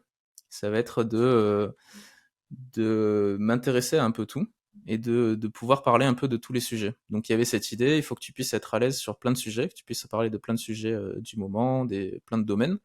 Et notamment, il faudra être incollable sur les sujets qui sont les tiens. Donc par exemple, moi à l'époque j'étais gros fan de ciné, donc je suis passé de Spy Kids quand même à autre chose. J'étais plus sur les films de Nolan. J'étais beaucoup plus porté sur le skateboard, mais on m'a dit voilà, sur ces sujets-là, tu dois être incollable. Donc en skate, je suis une brêle, je sais rien faire. Par contre, j'étais incollable sur l'histoire du skate, sur les marques, sur pourquoi telle marque elle est plus chère que celle-ci. J'étais vraiment, bon, c'était mon univers, donc ça, c'était pas trop un problème. Mais le défi, c'était aussi d'avoir de la discussion sur des sujets qui ne me plaisent pas et des domaines que j'aime pas du tout. Donc par exemple, le cyclisme, toi-même tu sais. Donc, ce que j'ai fait, c'est que j'ai essayé, j'ai relevé le défi, bien sûr, hein, parce qu'il y avait notamment un repas à la clé, un repas avec le professeur qui a jamais honoré sa promesse. Donc, s'il nous écoute, j'attends encore mon burger. Mais en gros, le défi, ça a fait que je suis devenu encore plus curieux que j'étais déjà. J'étais déjà très curieux, très porté dans le décryptage et tout, mais ça m'a rendu encore plus fou à ce niveau-là. Et du coup, maintenant, je pratique un sport un peu à moi que j'appelle la curiosité de l'extrême. Donc, il y a des vagues de contenu qui m'arrivent dessus, des vagues d'informations. Je dois un peu naviguer entre les différentes théories, les différentes symboliques. Et surtout, il y a des migraines de 3 mètres de haut. Donc, c'est pas toujours tous les jours super ce sport, mais voilà, j'aime bien, je suis un peu accro à ça. Et pour vous dire, avec ce défi, avec les amis, les collègues de l'époque, on a carrément construit un outil informatique pour aider les gens à mieux organiser leur veille. Donc bon, c'est pour une autre histoire, mais ça nous a bien motivé ce petit repas, ce petit burger. Et on est parti un peu dans tous les sens. Donc super court, tu vois, moi je me dis bah super idée et tout. Et en fait, il se trouve que un an plus tard, donc quand j'ai fini mes études, un des premiers trucs que j'ai fait, c'est être moi-même professeur, c'est devenir moi-même professeur, pour d'ailleurs la même formation. Et je me suis dit, je vais aborder la veille. Moi, c'était un cours qui m'avait marqué. Je me dis, je vais en reparler, je vais essayer d'aborder ça. Donc, premier cours, je lance le sujet. La veille, du coup, la La, définition. la veille, du coup, c'est en gros, comment est-ce que toi, tu te tiens au courant des infos de ton domaine, par exemple. Tu fais de la veille technologique si tu es dans la technologie, tu vois. Ok. Et t'as aussi de la veille sur la concurrence. Tu vas surveiller ce que fait ta concurrence, sur les normes. Tu surveilles si les normes ont changé, si les lois ont changé, etc. Donc, t'as plein de types de veille différentes, tu vois. Et c'est vrai que du coup, ça a ce côté un peu scolaire. Donc moi, j'arrive, je commence à parler de ça. Premier cours, hein, première expérience pro quoi de ma vie, limite. Premier cours. Et je demande alors qu'est-ce que vous pensez quand je parle du mot veille, ça vous fait penser à quoi? Il y a plein d'idées qui viennent, mais la première qui arrive, c'est vraiment chiant, scolaire, nul, tu vois. Moi, j'arrive premier cours, on me répond ça. Première question, on me répond ça. Je me suis dit, oula, le cours qui commence bien. Et heureusement, ça s'est bien passé après parce que j'ai réussi un peu à exposer mon point de vue sur la veille et c'est aussi ce que je voulais vous exposer ici. Mon point de vue sur un peu toute cette histoire de consommer du contenu, de l'analyser, etc. Donc mon point de vue, c'est que on fait tous de la veille sur un sujet ou un autre, qu'on le sache ou pas. Par exemple, on est tous, la plupart du temps, les gens sont en recherche de nouvelles musiques, de nouveaux films, de nouveaux livres à lire. Dans le divertissement, on fait tous de la veille d'une façon ou d'une autre. Mm. On est toujours un peu à l'écoute quand quelqu'un nous dit ah tiens, je te recommande cette série, etc. Ensuite, on a un peu cette veille, on se pose tous de la question, on est tous un peu en mode décryptage sur des choses de la vie. On essaie de comprendre le comportement d'un ami, le comportement d'un membre de notre famille, etc. Donc il y a aussi ce côté-là, on essaie de décrypter un peu la société qui nous entoure. Et du coup, voilà, on est un peu accro à l'info. Et on est même accro à des infos qui disparaissent très vite. On consomme tous des trucs sur les réseaux sociaux, on apprend des choses et puis le lendemain, on s'en rappelle même plus. Donc même les infos qu'on oublie immédiatement, on est toujours un peu en consommation. Et du coup, voilà, là, j'ai un peu rattrapé le cours, j'ai un peu réussi à décrocher, à avoir leur attention. Et on a pu un peu enchaîner sur le cours, sur la veille, du coup, que j'avais imaginé. En fait, la question principale qui était dans le cours, c'était est-ce que les informations que je suis en train de consommer, ou que ce soit des œuvres culturelles, que ce soit du divertissement, que ce soit autre chose, sont en train de m'aider dans un des domaines suivants. Donc m'apprendre des choses. Est-ce que c'est en train de m'apprendre des choses? Est-ce que ça m'aide à briller à la machine à café? Est-ce que ça m'aide à faire l'intéressant, à devenir intéressant, etc. Est-ce que ça m'aide à créer des nouvelles opportunités? Donc dans les nouvelles opportunités, on pourrait dire déceler une tendance, trouver de nouvelles idées, prendre des décisions importantes, tu vois, trouver un nouveau cap pour sa carrière ou pour sa vie, etc. Et puis après, il y avait plein d'autres choses comme ça. Par exemple, est-ce que ça va m'aider à trouver les bonnes personnes qui me correspondent plus? Il y avait plein d'autres trucs, mais globalement, c'était ça. Apprendre, euh, apprendre, briller en société, et puis nouvelles opportunités. Ok. Du coup, aujourd'hui, je veux plutôt vous parler en fait de l'apprentissage par analyse, de comment est-ce que en analysant les choses qu'on reçoit comme ça, on peut apprendre des choses et ça peut nous donner justement des opportunités, ça peut nous inspirer, etc. Et je vais aussi placer quelques petites références obscures. Du coup, la première question qu'on peut se poser, c'est est-ce que cette addiction, elle est vraiment utile, cette addiction à consommer du contenu, à toujours être dans la consommation, bah souvent les gens vont se dire c'est pas très utile. Donc on est tous accros au divertissement, c'est dur de se passer de musique, jeux vidéo, livres, films, séries, spectacles. Il y a des gens qui sont moins connectés mais qui ont quand même des divertissements autres, tu vois, ils sont accros aux sorties, ils sont accros à des choses comme ça. Mm. Donc souvent ça va être les spectacles, les concerts pour ceux qui sont un peu moins jeux vidéo par exemple. Mais il y a des gens qui sont un peu accros à tout aussi. Et si on arrivait en fait à transformer cette addiction en quelque chose qui nous soit un peu plus utile pour nous, ou à titre personnel ou dans le travail. Si pourquoi pas ça lançait plus souvent des débats. Quand on allait voir un film, si après on se lançait dans des débats entre amis, pour de vrai quoi, pas juste des débats en surface. Si on pouvait s'en servir de ce qu'on consomme, je sais pas, comme musique au boulot, si ça pouvait nous améliorer notre façon de travailler. Si ça nous aidait à créer des choses. Voilà, on va un peu parler de ça. Et du coup, voilà, essayer de transformer tout ça en inspiration, en bonne pratique, pourquoi pas en principe de design, moi c'est ce que je fais, vous allez voir, en idée de communication, en concept de vie, voilà, on peut un peu essayer d'avoir des notions sur ces objets de divertissement. En fait, c'est la première étape, c'est que si on veut transformer ces choses en objets qui vont nous aider, il faut avoir des notions ces divertissements. Il faut un peu passer par une case qui est pas très agréable pour la plupart des gens, que moi j'adore, c'est l'analyse. Donc l'analyse qui, moi, par exemple, m'a permis à apprendre, grâce à une chaîne qui s'appelle Now You See It sur YouTube, j'ai appris la symbolique de la douche dans les films. Donc j'ai appris en fait voilà ce que ça veut dire quand un personnage prend une douche. J'ai appris la symbolique de pourquoi les méchants boivent du lait dans les films. Pourquoi est-ce qu'il y a des personnages qui ont des t-shirts rayés dans les films et pourquoi c'est important et tu vois quelle est l'importance de ce truc-là. Grâce à un autre YouTuber, donc plutôt sur le game design, Doc Gero, que vous connaissez peut-être, YouTuber français, j'ai appris en fait un concept qui s'appelle le Juice, qui est un concept de game design, mais que maintenant que je le connais, je le vois partout en fait. Je me rends compte qu'il est très utilisé dans le développement des applications, développement des sites. Grâce au podcast dont je parlais tout à l'heure, Dissect, j'ai appris en fait à décortiquer des paroles de musique que j'écoute et j'ai découvert des couches de symboliques successives et j'ai découvert des théories aussi sur certaines musiques, sur certains artistes, de musique que j'aime et de musique, bon, il y a aussi des musiques que j'aime pas dans cette émission, mais voilà, et ça m'a appris un peu appris la méthode de cette analyse et surtout ça m'a permis d'améliorer mon argot anglais. Donc ça c'est très important pour moi de pouvoir parler en argot anglais et c'est le slang Et voilà, du coup, ça m'a appris plein de choses.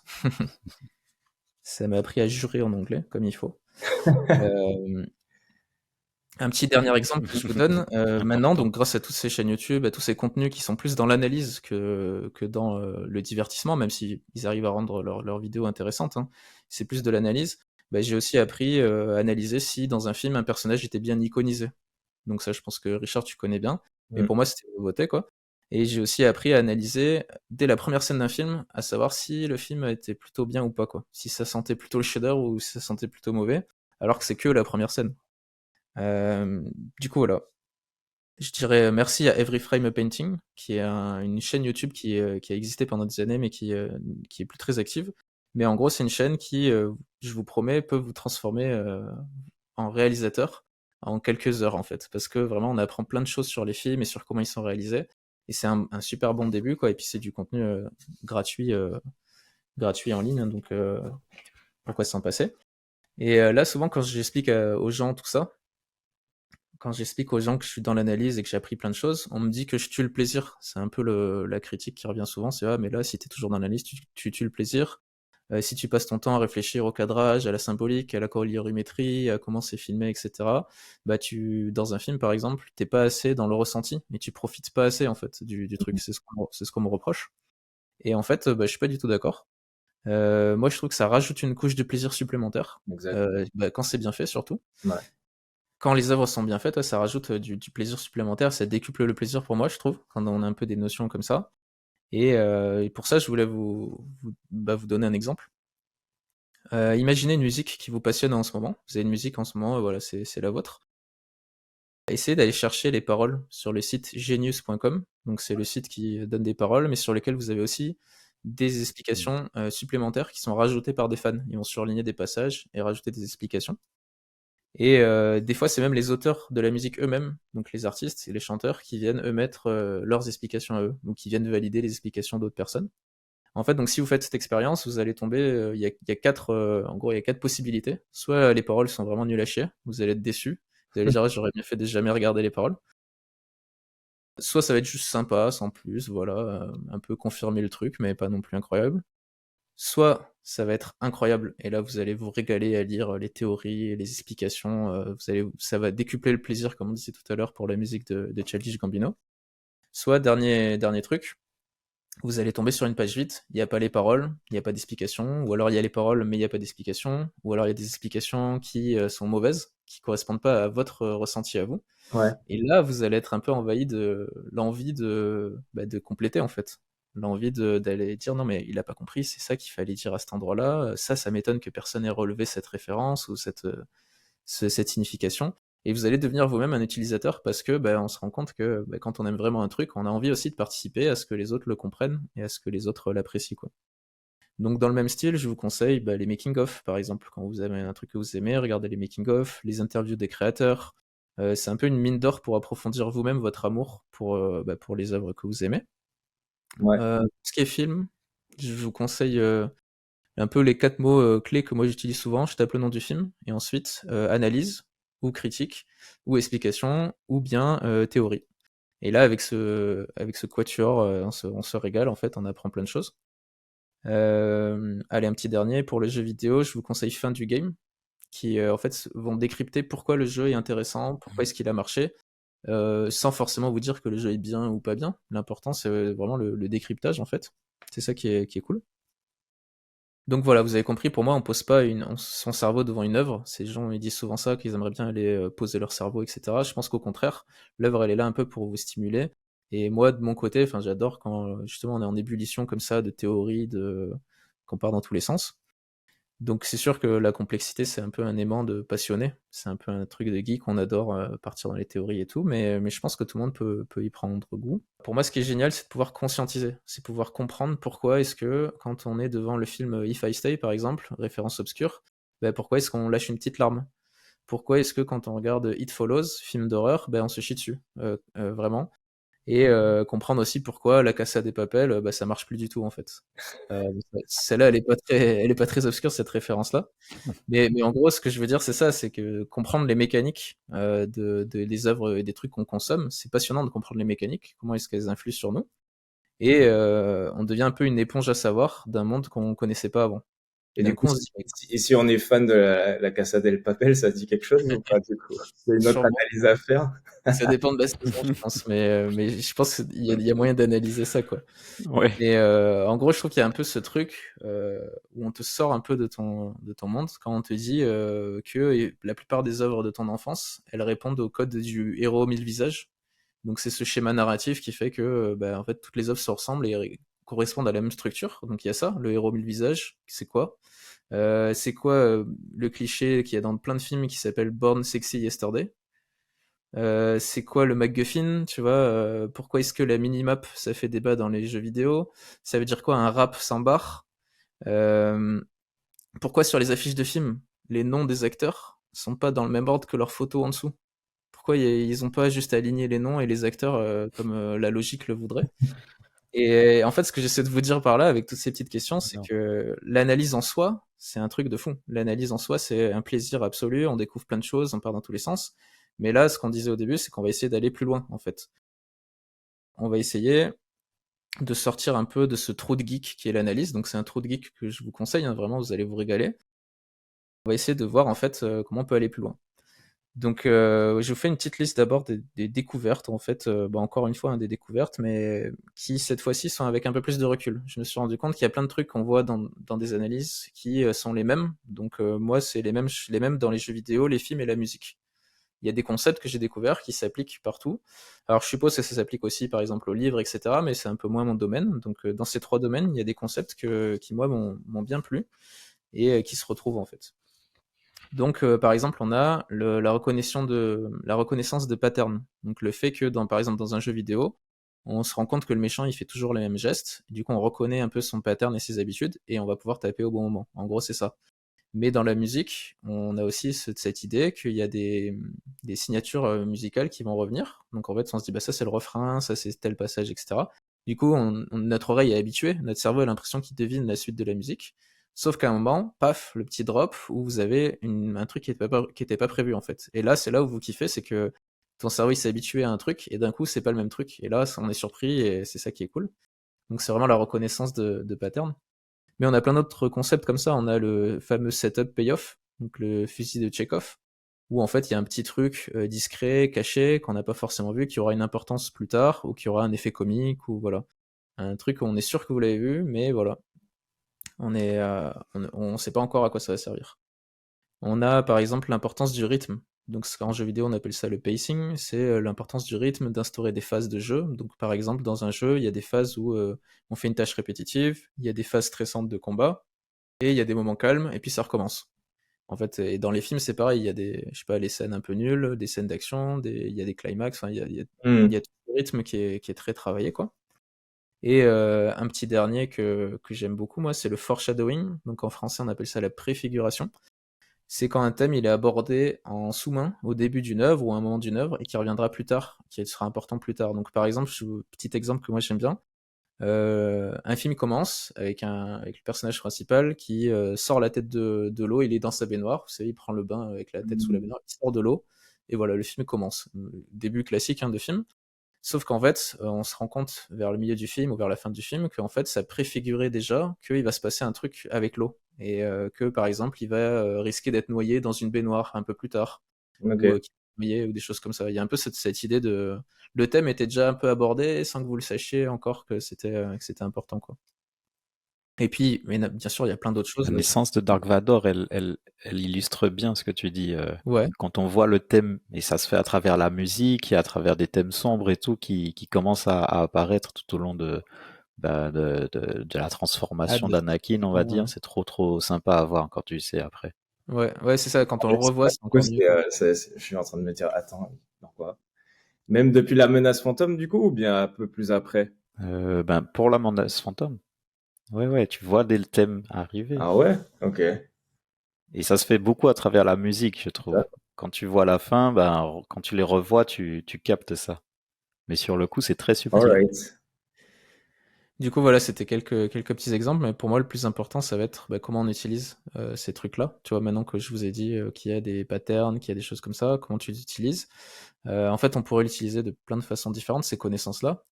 Il y a des gens qui vont l'utiliser pour la communication, la sociologie, pour l'imitation. Ils vont imiter ces choses-là quand eux-mêmes vont reproduire d'autres films ou d'autres musiques, etc. Ils vont imiter ce qu'ils ont appris, quoi. Ils vont réutiliser ces méthodes. Moi, il se trouve que j'utilise beaucoup pour le produit design, et en fait, pardon, pour le design de produits. Et il se trouve en fait que du coup, je suis tombé un peu sur un concept qui sera un peu la conclusion. Un concept qui vient beaucoup du monde du jeu vidéo. En fait, le monde du jeu vidéo, il est un peu au centre en ce moment du monde du design. Enfin, on s'en inspire beaucoup. Pour une raison simple, c'est que c'est l'industrie du divertissement numéro un.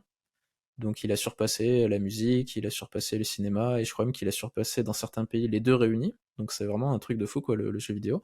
Le nombre de jeux vidéo qui sort par jour est tellement impressionnant que en fait, les développeurs sont obligés de se renouveler, de créer tout le temps de la nouveauté, ils sont tout le temps obligés d'innover, etc., et de créer des trucs originaux dans les mécaniques, dans les graphismes, dans la musique, à tous les niveaux en fait.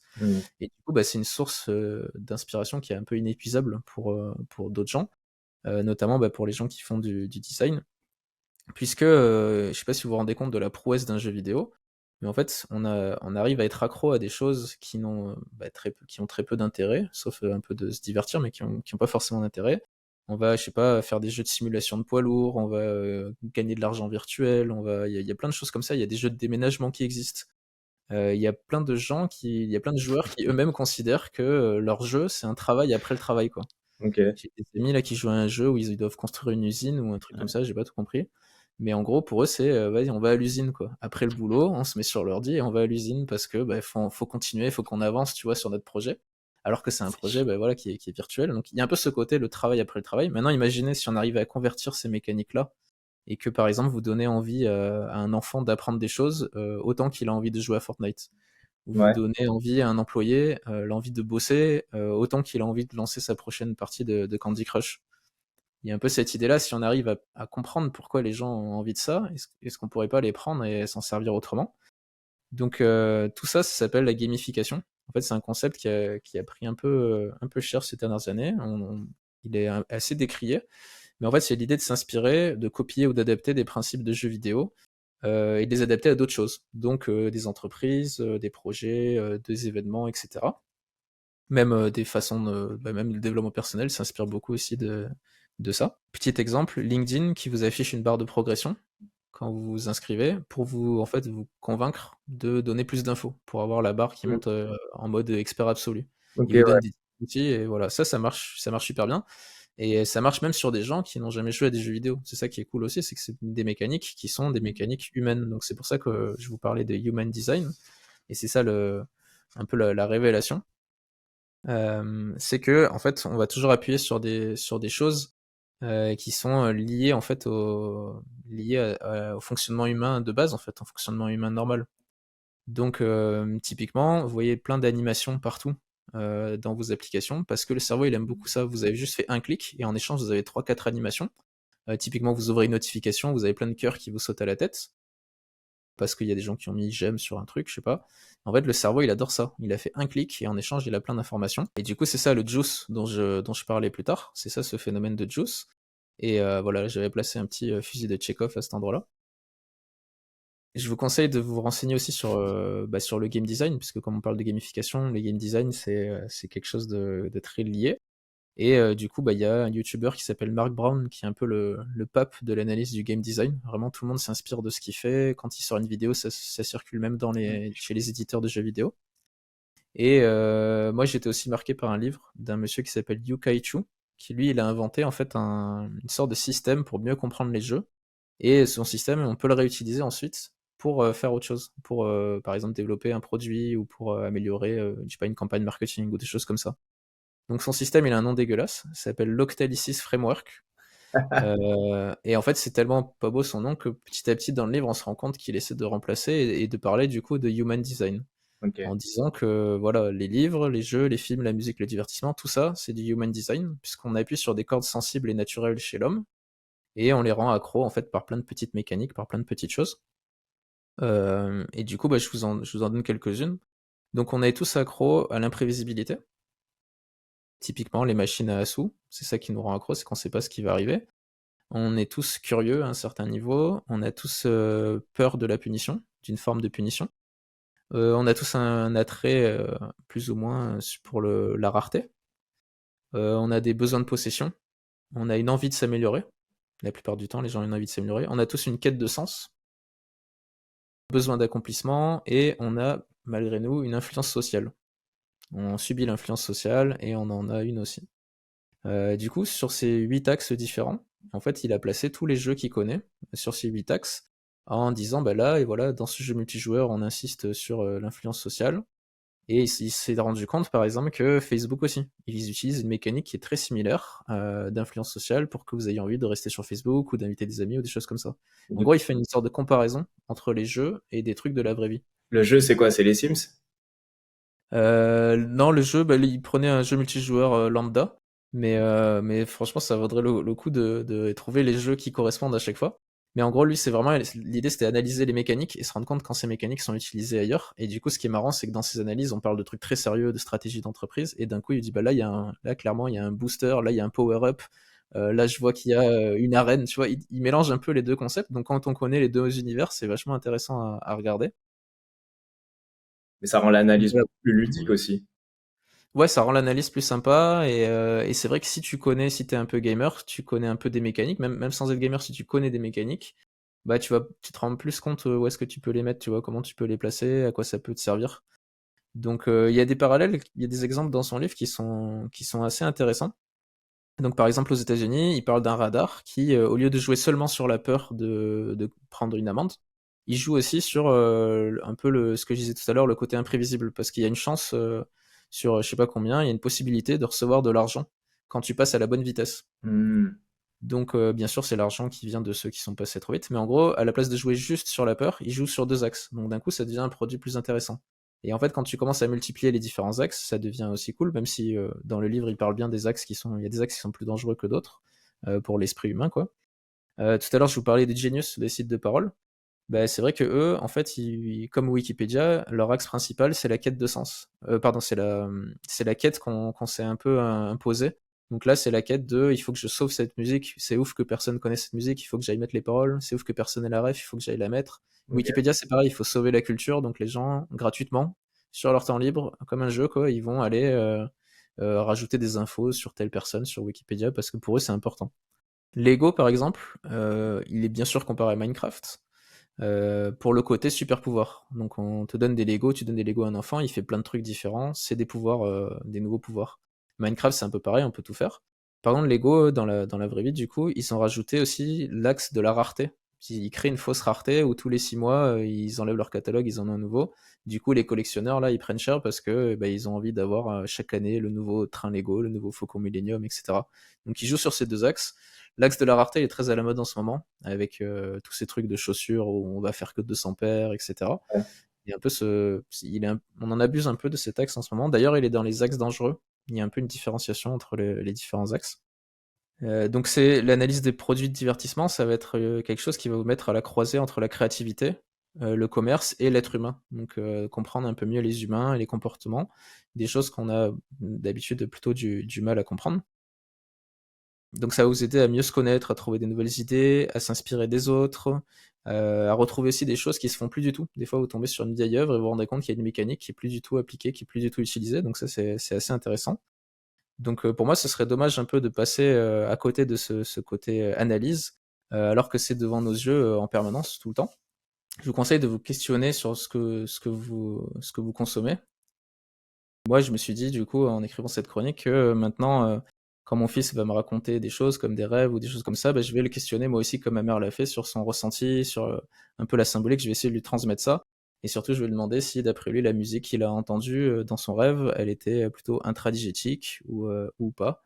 Et voir si elle a bien été iconisée dans son rêve. Et voilà, je pourrais utiliser des termes un peu plus précis qu'il faudra bien sûr lui apprendre.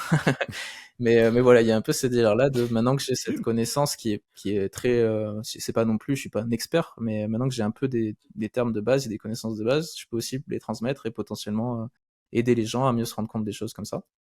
Donc voilà, en conclusion, souvenez-vous que les bonnes œuvres, elles font une de ces choses, elles divertissent, elles éduquent, elles sont mémorables, elles sont universelles et elles vieillissent bien, comme cette chronique, j'espère. Hey, nice. Voilà, c'était un peu long. Excellent.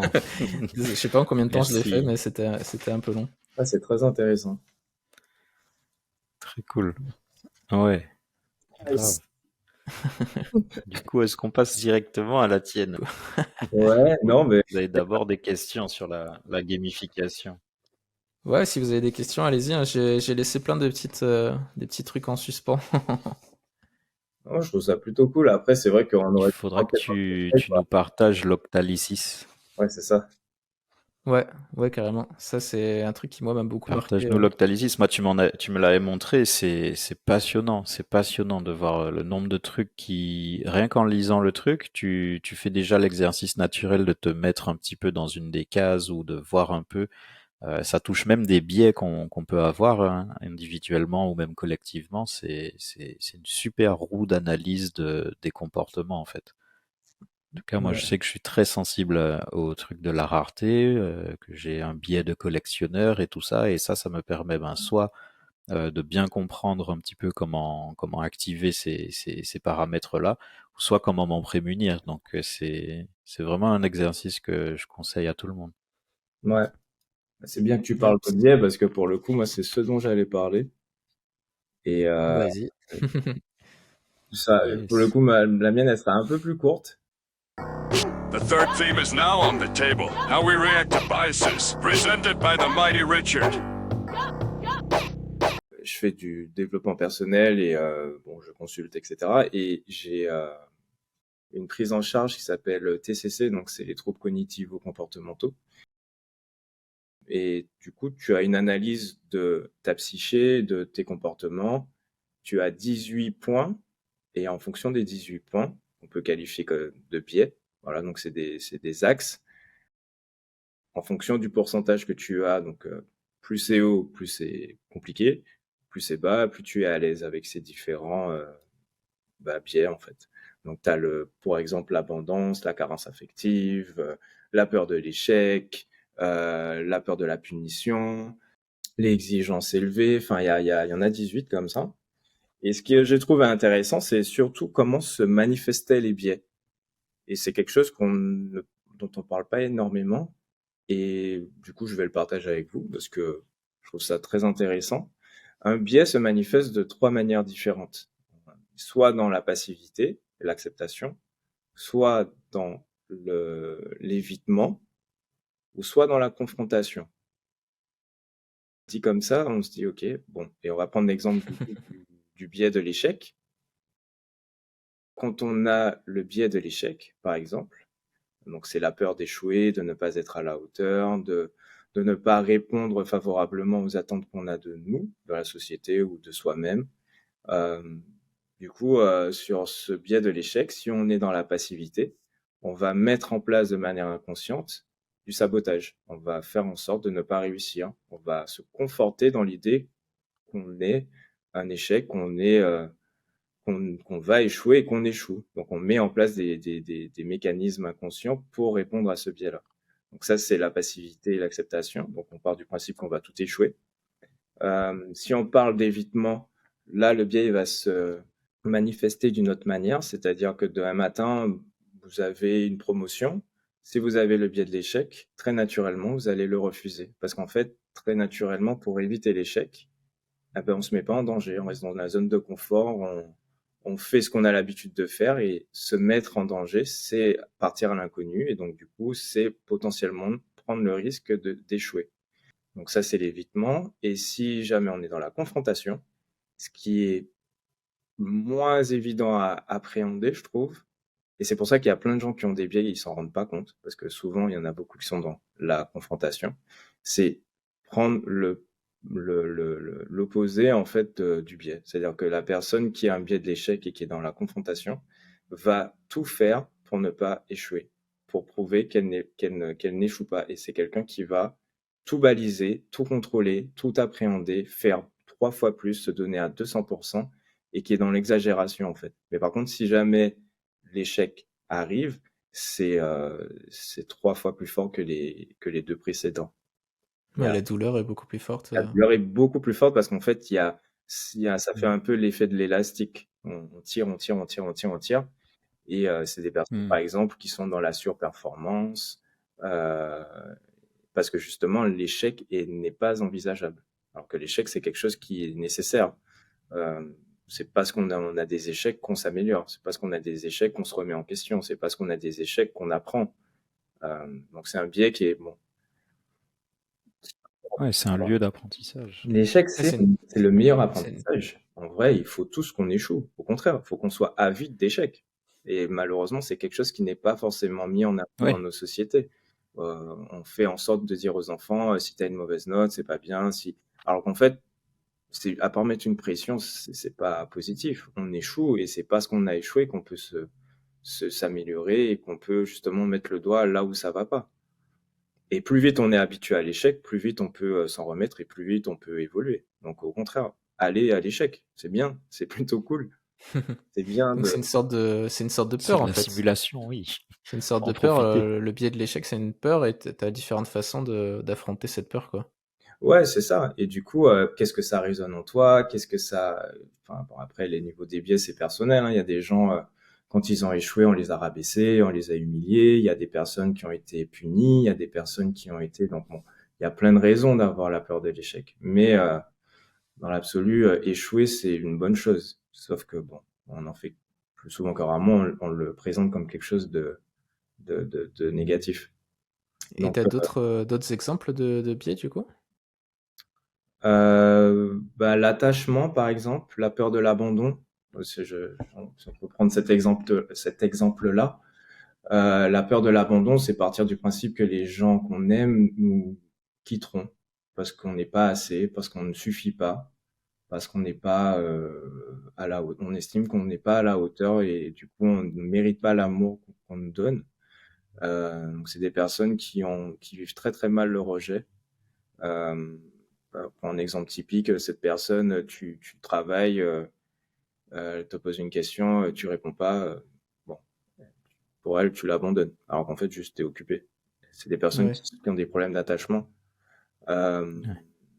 Ou alors tu veux passer une soirée avec tes amis, pas elle. Bon, tu vois, c'est souvent des choses comme ça. Peut-être pas que ça, mais en tout cas, c'est ce à quoi je pense. Si on prend les principes que j'ai énoncés plus pour l'échec, euh, ça se manifesterait, pardon, de la manière suivante. Si tu es dans l'acceptation de l'abandon, de manière très inconsciente, tu pars du principe que les gens vont t'abandonner. Donc, du coup, tu alimentes cet aspect-là. Tu te dis, quoi qu'il arrive, je suis pas à la hauteur, la personne ne sera pas là pour moi. Et en fait, tu sabotes. Tu fais en sorte que la personne t'abandonne. Ouais, tu présupposes des choses fausses. Et ce sabotage se manifeste souvent Mm. par des personnes qui sont désagréables. Quand l'autre vient la personne vient vers elle, elle va la repousser. Euh, Tout est fait de manière inconsciente pour conforter l'idée qu'elles vont être abandonnées. Donc en fait, tu mets tout en place pour que la personne t'abandonne. C'est très pernicieux. Et c'est comparé à l'échec, c'est un peu plus subtil à capter parce que c'est complètement. C'est des personnes qui veulent pas être abandonnées, mais qui font des choses pour être abandonnées. Tu vois, donc c'est très particulier. Ouais, c'est bizarre, c'est très contre-intuitif. Ouais, c'est ça, c'est contre-intuitif et il y a beaucoup de dichotomies. C'est ce truc de toutes les manières, tu m'aimes pas. C'est de toutes les manières, je suis pas assez. De toutes les manières, alors qu'en fait, la personne te prouve par A plus B, ne serait-ce que par sa présence, que tu suffis. Mais c'est juste que tu remets en question systématiquement cette espèce de loyauté finalement, parce que c'est ce qu'elle va chercher. C'est tester en fait ta loyauté pour voir si tu es capable ou non de l'abandonner. Ce qui fait que, ben, malheureusement, toute personne que tu testes, au bout d'un moment, si t'es pas agréable, ben, juste elle part. Et ça alimente en fait cette croyance que tu vas être abandonné. Ouais, ça fait une prophétie autoréalisatrice, quoi. C'est ça. Le meilleur exemple, c'est ça, c'est la prophétie autoréalisatrice. Ouais. Tu as, par exemple, si on est dans l'évitement, c'est des personnes qui, quand elles commencent à avoir des sentiments, ou si l'autre a des sentiments, vont partir, vont pas rester. Donc, naturellement, c'est des personnes qui ont très très peur de l'engagement, parce qu'elles se disent, ben, si je m'engage, de toutes les manières, elle va partir. Ou cette personne a des sentiments, mais quoi qu'il arrive, à un moment donné, elle va se rendre compte de ce que je suis, elle va partir. Voilà. Et la confrontation, là, par contre, c'est la personne qui va jouer sur le côté à tout prix plaire à l'autre. Parce qu'elle a peur d'être abandonnée, bah, c'est une personne qui va totalement s'oublier. C'est une personne qui va Tu aimes, dis-toi, tu aimes la veille. Imaginons qu'elle aime pas ça. Vincent, toi, t'aimes la robotique. Imaginons qu'elle aime pas ça. Eh ben, elle va te dire qu'elle aime ça.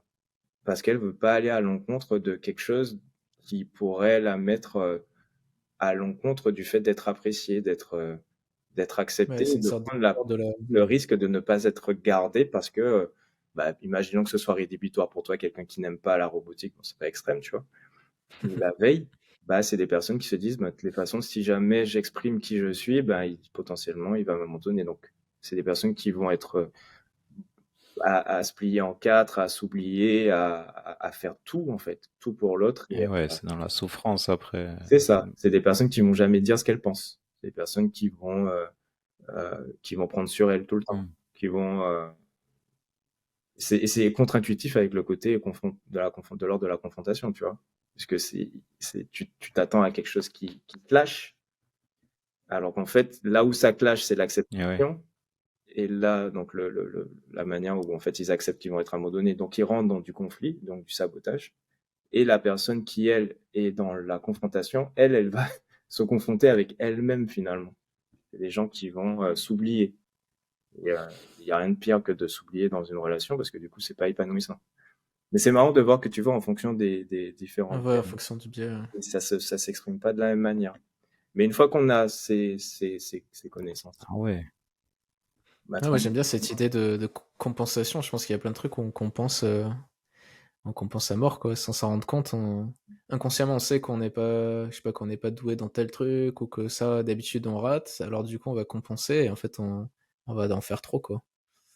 ouais, Et, mais c'est super intéressant d'y avoir accès. c'est génial. Franchement, ça donne envie Ouais, d'essayer de clairement. voir sur les différents biais où est-ce qu'on se place et pourquoi pas comment s'améliorer. Après, c'est des schémas qui prennent place durant Mais ouais. l'enfance. Donc là, c'est par rapport aux parents.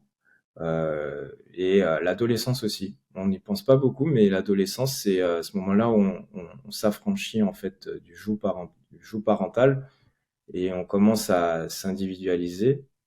Et c'est le lieu de beaucoup de traumas aussi, en Ouais, fonction des c'est clair. réactions de l'environnement, Ah ouais, période importante.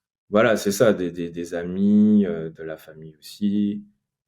Et souvent, on parle de l'enfant intérieur, mais on parle pas beaucoup de l'adolescent intérieur, qui aussi a beaucoup de place. Et c'est quelque chose que j'ai découvert là très récemment. Pour moi, Ouais, c'est super intéressant. le gros de la quête identitaire, en tout cas le plus violent, il commence à l'adolescence, j'ai l'impression. Où Ouais, parfois, ça se comporte, peut-être il y a des stades, hein, j'ai pas du tout étudié la question, hein, mais tu as déjà une petite confrontation avec effectivement ce dont tu as hérité en termes d'éducation et d'identité. Donc tu essaies de te positionner un peu comme en confrontation avec ça. Et ensuite, tu as la recherche vraiment identitaire qui, elle peut durer encore très longtemps. Sans jamais vraiment totalement finir, hein. Mais c'est vrai que moi je trouve que le pic de violence et peut-être terreau de trauma, c'est l'adolescence. ouais, parce que T'imagines en plus socialement comme c'est bouillonnant le fait d'avoir tous les jours des classes, je pense à l'école, je pense aux activités extrascolaires et tout. Le nombre de milieux différents et de personnes différentes que tu fréquentes au cours de cette période-là, il doit être haut par rapport au reste de la vie où tu finalement croises peut-être moins de monde et moins de gens différents de toi. ouais, là, c'est là où tu expérimentes. Enfin, tu finis par choisir un peu les gens à qui tu Oui, c'est restes. ça. Mais tu sais, Adolescent, tu il choisis y a un pas peu trop. cette notion où tu t'exposes.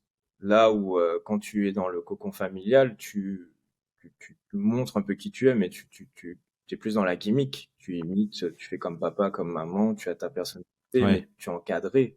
Là, quand tu es adolescent, tu sors justement de ouais, cette peau qu'on t'a donnée, tu t'inventes, tu te réinventes, et tu t'exposes en fait au monde, et tu prends en fonction de ce qu'on te donne, ça a des répercussions terribles. Tu as des gens qui ont des complexes, mais souvent liés à l'adolescence, parce que c'est les premiers flirts, c'est les premières fois où tu tends vers le sexe qui t'intéresse pour avoir une première relation amoureuse, même sexuelle. Euh, et tu vois, le rejet, c'est un truc qui défonce. La Ouais. confiance en soi, ça part de ouais, ça peut faire des dégâts. ça peut faire d'énormes dégâts. C'est pour ça que les personnes bullies dans les lycées qui se donnent la mort, enfin, le harcèlement sur les réseaux sociaux, c'est une catastrophe. En fait, c'est que quand t'es ado, il y a Ouais. moins de différence entre l'importance des choses, tu vois. Un commentaire de quelqu'un, c'est aussi important que est-ce que tu vas avoir un toit demain, tu vois. C'est ça. C'est caricaturé, mais c'est presque ça. Tout Ouais, est ouais. super important, tu vois. Et chaque journée doit être bien. Enfin, tu sais pas, il y a un peu ce truc de tu mets la barre très très haut en fait et tout est important alors qu'en fait en vieillissant tu dis bon ça Mm. c'était un petit flirt, c'était pas grand chose, ça c'était Ouais. un ami mais au final C'est le principe du homard. On te dit l'adolescence, il y a un livre qui s'appelle comme ça, le homard. Parce qu'en fait, le homard, quand sa carapace devient trop, en fait, il grandit dans la carapace. Et au bout d'un moment, il doit la changer, il doit muer pour en avoir une plus grande. Et en fait, l'adolescence, tu sors de cette première carapace et le temps en fait, pendant une période donnée, la carapace est molle en fait et elle se durcit au fur et à mesure. En fait, l'adolescence, c'est ce passage où en fait tu es à nu et la carapace, elle est très très molle. C'est pour ça que ça va dans l'idée de ce que tu dis. Tu es littéralement à fleur de peau. ouais c'est ça, t'es vraiment à fleur de peau. Bah ça se voit dans les comportements des ados un peu clichés Mm. quoi, mais avec leurs parents je veux dire on voit beaucoup ça. Ouais. Moi j'avais entendu que un peu la charnière de tout le monde c'est autour de 7 ans quand en fait le regard des autres commence à avoir une importance. Mm. Et je trouve ça vachement triste parce que pour moi c'est très tôt, 7 ans. C'est très. Et en fait, je trouve que même Mais avant, ouais. moi j'ai un petit de 4 ans, je trouve qu'on le voit déjà, quoi, que il commence, tu vois, là, par exemple, en ce moment, il rigole, et sinon on rigole aussi. Enfin, tu vois, il fait un truc, et si on rigole, il va nous regarder en mode pourquoi vous rigolez, est-ce que vous vous moquez de moi, tu vois. On dit non, non, on D'accord. rigole avec toi, tu vois, mais en fait, t'as un peu ce truc où il Ah commence à ouais. prendre conscience de ce que pensent les autres, et du coup, je sais pas, il y a c'est un peu bizarre, quoi. J'ai déjà eu, une fois, je lui ai acheté un vélo, tu vois, j'ai trouvé sur le bon coin, mais le vélo, il est rose. Et quand je suis allé le chercher à l'école, il y a une petite fille qui a dit ah, mais pourquoi t'as un vélo de fille Pourquoi t'as un vélo de fille Pourquoi t'as un vélo de fille tu vois. Et du coup, bah, toi, tu sais que c'est pas important pour lui, enfin, qu'il y a jamais pensé à ça. Lui, il s'en fout, en fait, des couleurs et tout, tu vois. Mais tu te dis, bah là, il y a quand même quelqu'un qui est en train de lui mettre l'idée dans la tête, tu vois. C'est une petite fille, elle a sûrement eu l'idée par ses parents ou par Et ses ouais. frères et sœurs. Mais en gros, t'as ce truc, tu peux pas empêcher les gens de prendre des influences de partout. Et du coup, des mauvaises influences aussi, quoi. Mais Et là, de commencer à se poser des questions, tu vois, sur. ouais, c'est lui donner les armes pour y répondre et éviter que ça l'affecte de trop, quoi. Ouais, voilà, mais tu sais que dans tous les cas, ça va affecter Ah, mais ça le commence regard très des tôt, autres. hein. Ouais, ça commence vraiment très très tôt et c'est impressionnant à voir en tout cas. On était au parc avec Lino, tu sais, Lino, on lui met, il a une grande mèche, donc on le met un peu comme Titeuf, tu vois, une petite coupe et tout. Et La classe. il y avait des gamines de 4-5 ans en train de jouer. Et elles arrivent, elle me dit comment elle s'appelle. Je dis non, c'est un garçon et tout. Et elle me dit non, non, non, c'est une fille. Et les deux filles étaient là à me dire à moi que c'était une fille, tu vois, que je me trompais. Donc c'est marrant. Ouais, c'est bizarre, hein, franchement. Il y a des trucs comme ça, bah, même le racisme, hein, on le voit arriver très très vite, hein. Tu mets un enfant. Enfin, c'est pas forcément du racisme, c'est de la naïveté de la part des enfants, mais tu sens qu'il y a un fond de racisme qui vient des parents, tu vois. Ouais. C'est tu mets ton enfant à l'école et Ouais, il ouais, revient, il te souvent c'est dit ça, c'est ah, mélangé. pourquoi est-ce qu'on dit que je suis chinois, tu vois? Pourquoi est-ce qu'on dit que je suis comme ça, que je suis comme ci? Et là, tu dois lui dire ah, en fait, tout le monde est différent, mais il y a des gens qui l'acceptent pas. Ouais. C'est un peu chelou, quoi. De devoir dire, Et enfin, de ouais. devoir apprendre des choses comme ça à un enfant tout petit, c'est très bizarre, quoi. Bah, c'est comme avec tout ce qui est Mais prédateur ouais. sexuel, Ah là tu là. dois quand même leur en parler, tu vois. Et c'est un peu bizarre de dire, putain, je suis en train d'expliquer ça à un enfant de 3 ans, je suis en train de lui dire, monte pas dans la voiture de Et ouais. n'importe qui parce que tous les gens ne sont pas gentils, tu vois. Mm. Et moi, c'est une réalité, hein, mais c'est bizarre quand même. C'est mieux en tout cas, c'est mieux d'en parler que quand nos parents, ils nous en parlaient pas, quoi. Et ouais. Qui nous ont L'idée, caché c'est tout pas ça. traumatiser. Je suis d'accord. C'est Ouais. Ouais, faut trouver Notre le juste génération a milieu gagné entre, ça. faut trouver le juste milieu entre les traumatisés et les prévenir, quoi. ouais, c'est ça. Moi, ma daronne, pour le coup, elle m'a traumatisé, tu vois. Ah ouais. Moi aussi, j'étais pas mal parano. Mais ouais, Ma des mère fois, était pas mal j'ai parano sur plein de grandi trucs. avec beaucoup d'anxiété, alors que bah, des fois, il n'y avait pas besoin, tu vois. Ouais. Ouais, ça, c'est un risque, j'avoue. Surtout, bah, moi qui suis beaucoup dans l'analyse et tout, je sais pas, c'est un peu trop des fois aussi. Faut trouver le juste milieu qui puisse, Donc voilà, ma je sais petite pas. chronique est finie. Ah, c'était très cool, hein, franchement, très intéressant. Excellent.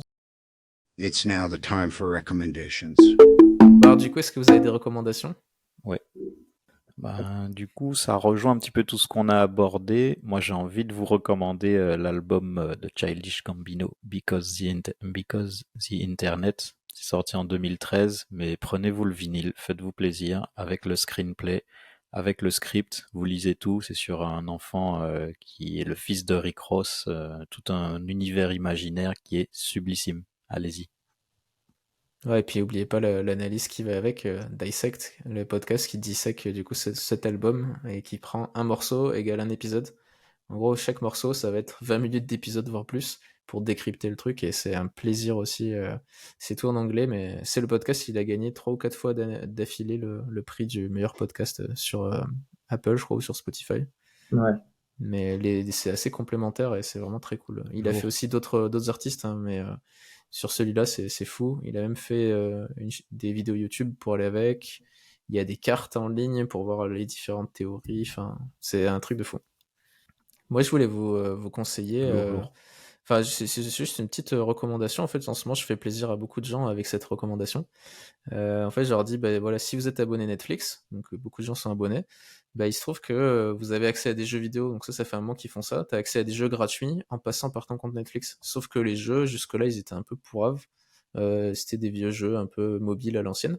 Sauf que cette année, là, je sais pas ce qui s'est passé, mais en gros, ils ont acquéri les droits et ils vous offrent gratuitement 2 jeux qui étaient très attendus par les gens qui sont fans de jeux indépendants. Donc il y a Immortality. Ça, c'est un jeu qui était très attendu. C'est fait par un créateur un peu à succès qui s'appelle Sam Barlow.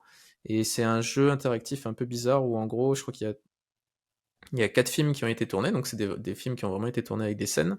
Et toi, tu peux naviguer de scène en scène, en fait, pour résoudre un peu l'énigme et comprendre un peu l'histoire. Donc, c'est assez. C'est pas facile à expliquer comme ça, mais c'est un jeu très expérimental. Il avait fait d'autres jeux qui avaient fait beaucoup parler. Ben, il y avait Her Story et Telling Lies qui sont aussi très expérimentaux. Et l'autre jeu qui était vraiment, ça c'est le jeu le plus attendu, un des jeux les plus attendus indé de l'année, que Netflix vous offre gratuitement, c'est 12 minutes. En fait, c'est un jeu où tu dois résoudre un meurtre, mais t'as que 12 minutes pour le résoudre. Et du coup, bah, quand tu n'y arrives pas, ça recommence, t'as encore 12 minutes et tout. Il y a un côté, comme les films un peu où les gens revivent la même journée. Mais voilà, en version jeu, il paraît que c'est super bien réussi. Et du coup, voilà, petit plaisir. J'ai pas pu Ouais, il encore paraît que c'est un tester. petit chef-d'œuvre. Ouais, j'ai pas pu tester encore, mais juste le fait de savoir que c'est là et que c'est gratuit et que voilà, ça se tente. Alright. Mm. J'avoue que moi, j'ai pas retrouvé mes recommandations. Donc, Je vous Les news et recommande tout, à la donc, place de Richard Merrill d'aller voir son portfolio, qui est magnifique, parce qu'il Ah, fait des belles illustrations, le tonton Richard. Autopub. Richartiste.